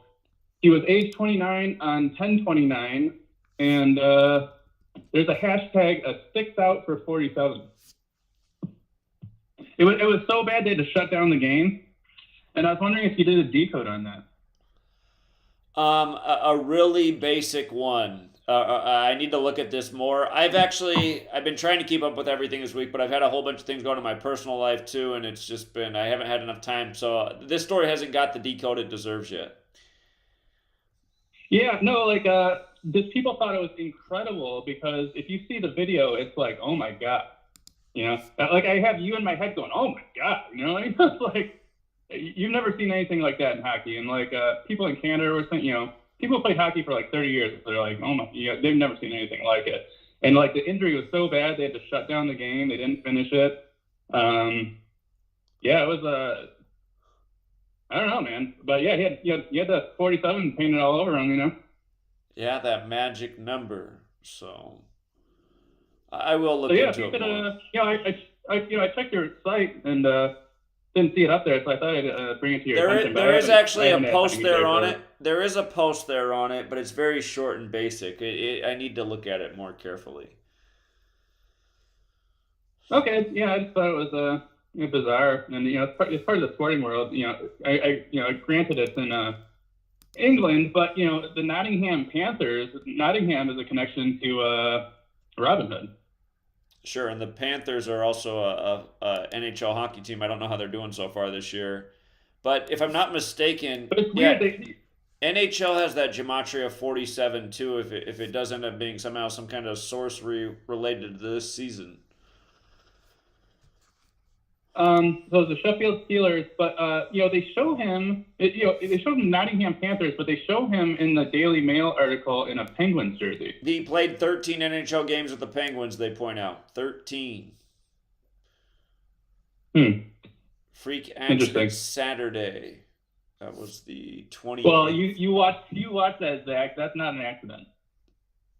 It's the same day that Matthew Perry died, the day leaving 64 days left near the 28th, the day with the kill connections. What about 29? The fact that he's 29 and it was on the 29th? Yeah, that's definitely interesting. Like I said, I got to do a better decode on this. There's probably a lot. What about the 821? He said it's around 8:21 p.m. Like around 8:21. Wouldn't it be around 8:20? Yeah, that's a good point too. Off the top of my head, I'm drawing a blank on 8:21, but there's probably something there. He did play for the Panthers. Is that what you said? The Panthers? Yeah. Panthers has that Gematria 38, like death, murder, killing, R.I.P. Panthers lost in Super Bowl 38 and on the 38th day of the year to the Broncos from the 38th state. So. Yeah. Yeah. I'm going to have to look at that one more carefully. All right, cool. Thanks for your work. All right. Appreciate the reminder. Yeah, thank you. All right, thanks. Yeah, have a good night. If you guys didn't hear about that story, ice skate caught the guy's neck and slit his throat on the ice, and he bled out right there on the ice, even just trying to make it back to his own, what do they call it? Dugout in baseball. What do they call it in hockey? The team box. I don't know. I don't got the terminology for it in hockey. I know about the Zamboni, man. 818, you're on. 818. Hey, Zach, can you hear me? Yeah. How you doing? Thanks for taking the call. Good. I just had a quick observation. I know we're running out of time here, but first it's a suggestion. I know there's the $5 per month on the Patreon for sports. Yes. But not the whole community enjoys the whole sports thing. But I know it's important. I know it's part of the whole, the whole language that they use. But if there was like a $5 tier for like world news, I know some people will be more interested.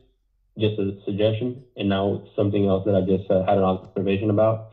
Back in March of 2022, you had a post about a Pixar movie, Turning Red, and it was rumors of World War III emerge. Right. Back in March 11, 2022, you had a post, and it was talking about China, Jesuit, obviously, and then also the Order of Illuminati, 117. If you write out a World War and just the numerical 3, it's also 117. And, we're 6 days away from November 7th. And I don't know if you heard, but on Friday, the Iran is supposed to make a big announcement of if they're going to go into war with Israel. So something to look out for, and to see maybe China might come in as well. So I don't know if you, obviously, you have a billion Isn't things on it your plate, but crazy? if you can look You into said that. Friday, so they're going to do it on November 3rd. Just always these same dates. 113, just the same numbers. The date can be written 311. 201 is 311 in base 8 counting. Kind of like how Event 201 was the coronavirus pandemic simulation. Then it was declared on the pandemic on March 11th, 311. So. Exactly. Yeah. So maybe something big's coming up over the weekend.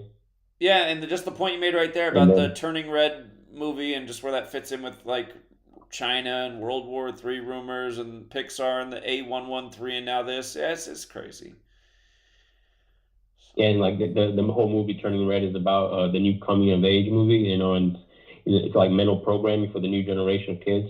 The whole war and China taking over, or just perpetual war, never ending. Just the fear, it's the whole cycle almost starting over again. Because like we're 3 years into the new 19-year cycle that you've talked about for many years, and it's like you can watch it like ramping up again. You know what I mean? Like we're 3 years in, 16 more years until the cycle flips again. So it's just like you can watch them like ramping it up nice and slowly. It's just like right in front of you. It's kind of crazy. Indeed. We ran out of show. We're actually going overtime, but we can't hear the commercials. So anyway, all right. I appreciate all those observations. I appreciate taking the call. Yeah, I'll keep an eye on everything. And yeah, that character's name that in the movie that came out on 113 was Mei Lee, which is another 113. The way Pixar encodes it. So exactly. Yeah. Well, thanks a lot, Zach. Keep up the good work, man. I appreciate you. Yeah, have a good night. Thank you. Radio. iHeartRadio makes you want to move. Okay, that is the end of the TFR show. Again, we're on a 3-hour timer with some ads in there. And that Turning Red had an 85 thing going on too. Came out 85 days after the Pope's birthday while he was 85 years old. Now the thing pops off in Israel on October 7th, the day leaving 85 days left in the year. Again, military equals 107, Templar equals 85. Huh. I'm glad. I have so many old posts like this that I've forgotten about. I couldn't remember that this movie existed. So I'm glad he dug that up and found it.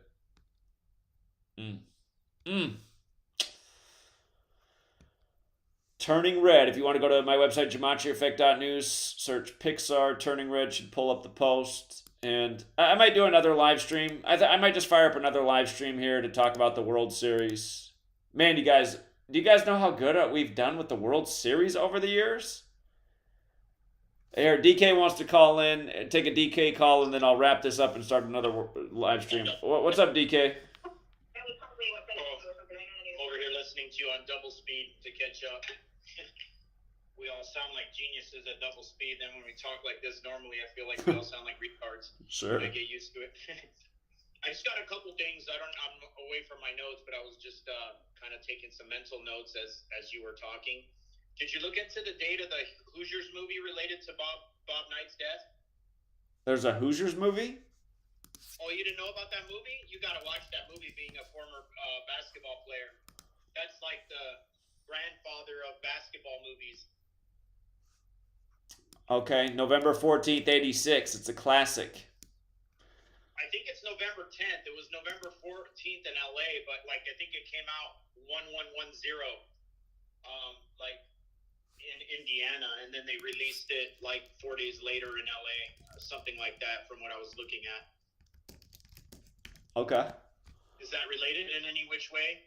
Like, I mean, I know you look at birthdays and cross-reference all kinds of stuff, so I just wanted to throw that in there. I didn't have the time to look through it all. I just kind of was like, wonder if it has anything to do with the Hoosiers movie.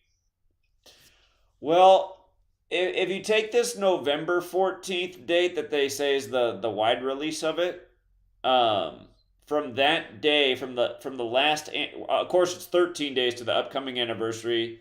That means from Bob Knight's last birthday to his death was his 353rd day of his age, which is the 71st prime, and he began coaching Indiana in 71. And Catholic, of course, has that 71, and there's the huge history with college basketball, and pro basketball too, in the Catholic Church. So that's probably not an accident. And then Gene Hackman plays Bob Knight basically in the movie. Like if you were to relate it, I mean, he's only coaching high school kids, but like Gene Hackman plays basically like what would be the Bobby Knight character. He's up there. He's 93 right now, Gene Hackman. Yeah. Also, you just said how the World Series started on the same day that the ground invasion from Israel into Gaza. Yeah.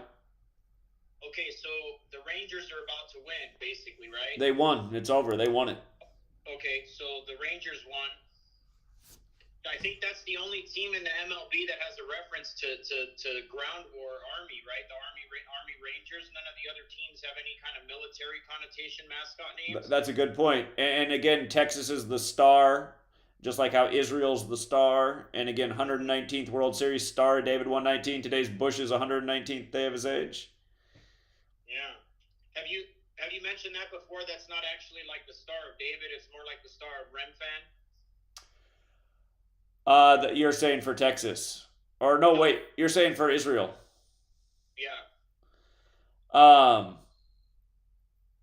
Well, I mean, its other name is the Seal of Solomon. Why wouldn't it be like the actual Star of David as well? Look at the Star of Remphan and Yeah. look at the. It's a six-pointed star as well, right? They're both six-pointed stars. Yeah, and then it's just got like a demon in the middle that's been removed on the actual Israel flag. But if you look at the Pope's mitre, he's got the Star of Remphan on his mitre. You know, it's like, and we already know how related the Catholic Church created Israel. Well, and again, the Star of Remphan's related to Saturn, and Saturn, the war popping off on a Saturday. So yeah, it all fits in there. Yeah, here I'll tell you one other thing. That phrase that for the name of that star equals 154. That's also a big number with baseball. 154. The surname Doubleday equals 154. In American baseball is credited to the Freemason Abner Doubleday. And back in the day, the baseball schedule was 154 games until they changed it to 162. And a huge day for rituals every year in the MLB is June 3rd. It's the 154th day of the year. The phrase Grand Slam also equals 154. There's always Grand Slams every year on June 3rd. It's crazy. And, but yeah, 154 goes with Star Ramfan and also baseball's history in light of how they got this baseball synced up with 9/11 and now baseball synced up with this with Israel. So. Yeah, I was also going to mention something about how they're saying the anti-Semitism is ramping up, but I just can't remember what I wanted to say about that. Maybe I'll think of it in a sec. One thing I forgot to mention last week is I was talking about in Back to the Future how they had the Leone Estates where the McFlys lived. In the real place where they actually filmed that in LA, it's on Sandusky Avenue, which is kind of funny, right? Jerry Sandusky? Yeah. Yeah. This is something you've been talking about for a while, how people are getting on you about, like, I guess they're saying you're blaming all Jews or whatever. I think maybe making the distinction between,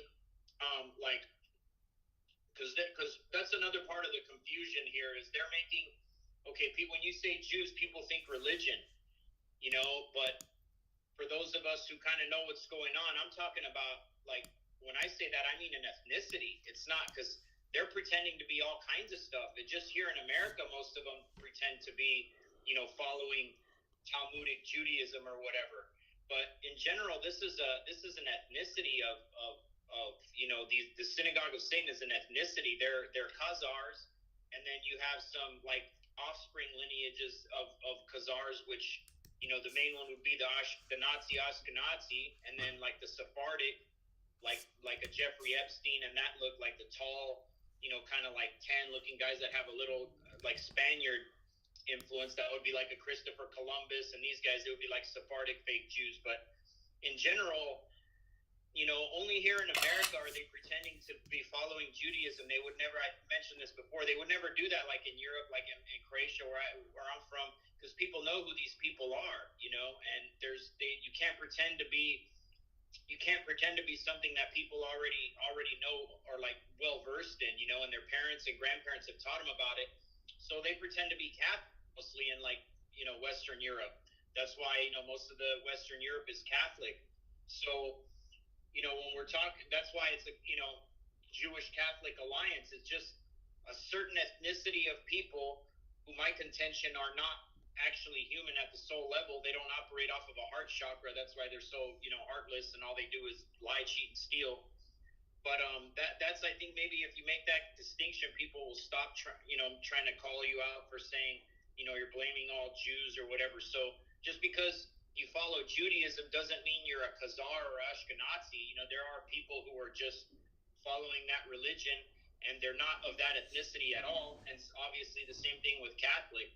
It's not all the Catholics are bad. I mean, in general, I would say they're not the smartest people in the world, but they're not all part of the cabal or supporting the cabal agendas. It just and the amount of people that claim to be following Judaism like worldwide is a tiny percentage compared to Catholic, I would say, is majority of the world, right? Probably more than half. Probably 50% or a little bit more than the world is claiming to be Catholic. So I think maybe creating that distinction will quell that claim about, oh, you're blaming all Jews or whatever. It's just a specific ethnicity of folks who are pretending to be Jewish, mostly here in America, because our education system and the way they teach us history is so dumbed down compared to anywhere else in the world. Americans are, basically the most mentally unfit to figure that out. They're mixing religion and ethnicity and all this stuff, which just adds to the confusion. So people don't know. They go, oh, you can't talk about people's religion. They have the choice to believe in whatever they want, and you have to clarify. I'm not talking about followers of Judaism. I don't care what religion it is. It's a certain group of people. And then I think that's it. That's all I can remember. What else was I going to say? I can't remember the other thing I was thinking of. Still hasn't hit me, but yeah, anyway, that's all I kind of wanted to throw in there for this week. All right. Appreciate it. Thank you, DK. All right. Talk to you soon, man. Yeah, later. Bye-bye. All right.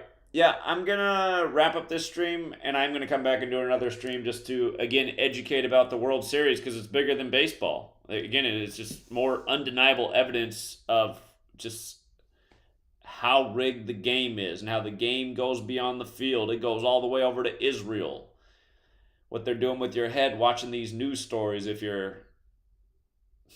just sad how many people are just like sucked into the mind control and they don't see how bad they're being manipulated. They don't see how bad they're being played for fools.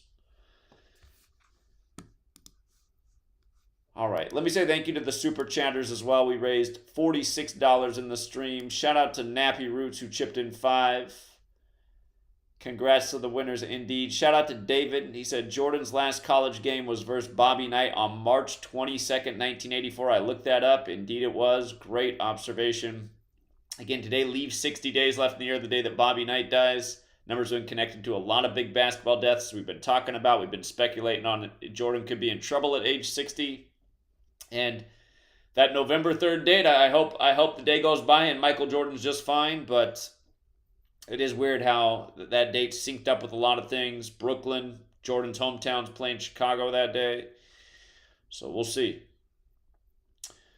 Open Up said the call is the carousel filibuster. Yeah, it kind of felt like that. I couldn't decide if I was getting played or if it was Paula, about the same call, said energy vampire. Yeah, they might not. I don't know if they were doing it intentionally or not. I couldn't decide if they were trolling or if they were in desperate need of a conversation. Thank you, Nima. She said, appreciate you too, Zach. Great show so far. I'm glad you felt that way. I felt like I wasn't doing the best job at the beginning. I hope it came out clear enough. J Money chipped in 5, said just a little something for support. Appreciate you, Zach. I appreciate that. And Nicholas said there's a episode with Matthew Perry called The One Where Chandler, his character, takes a bath. Again, the bathtub's been quite faithful for many celebrities. In this case, it was a jacuzzi not far from it. Eloy Garcia said the Halloween update for Call of Duty Warzone this year was certainly satanic and full of symbolism. Death is coming is on the plane in-game. Okay. Yeah. Shout out to John Mendoza, always generous. And shout out to Nicholas, who also chipped in a second time, said Perry had an episode with Bathtub where he had Monica go underwater for a long time because Ross came in and they couldn't know they were together. I see. Well, hopefully it's not another cast member soon. We know sometimes these things happen in pairs, triplets. Shout out to Open Up. He says there's also been news about Jordan's son planning for marriage with Pippin's ex-wife. Really? He asked his father, MJ, to be the best man. Really? And I remember Scottie Pippen, who wore the number 33, his son died at age 33 on the first day of Taurus. That might have been back in 2020 or 2021. Scottie Pippen's son dead. And Taurus is the bull. So think about it. Scottie Pippen wore 33 for the Bulls. Loses his son at age 33 on the first day of Taurus. All right, I appreciate it. $2 for Tampa. It's back in the Jack Kerouac days. I can get there. Washington State to Tampa, $2 in gas. You can't even get out of my neighborhood. Yeah, Schwimmer. Yeah, I see it.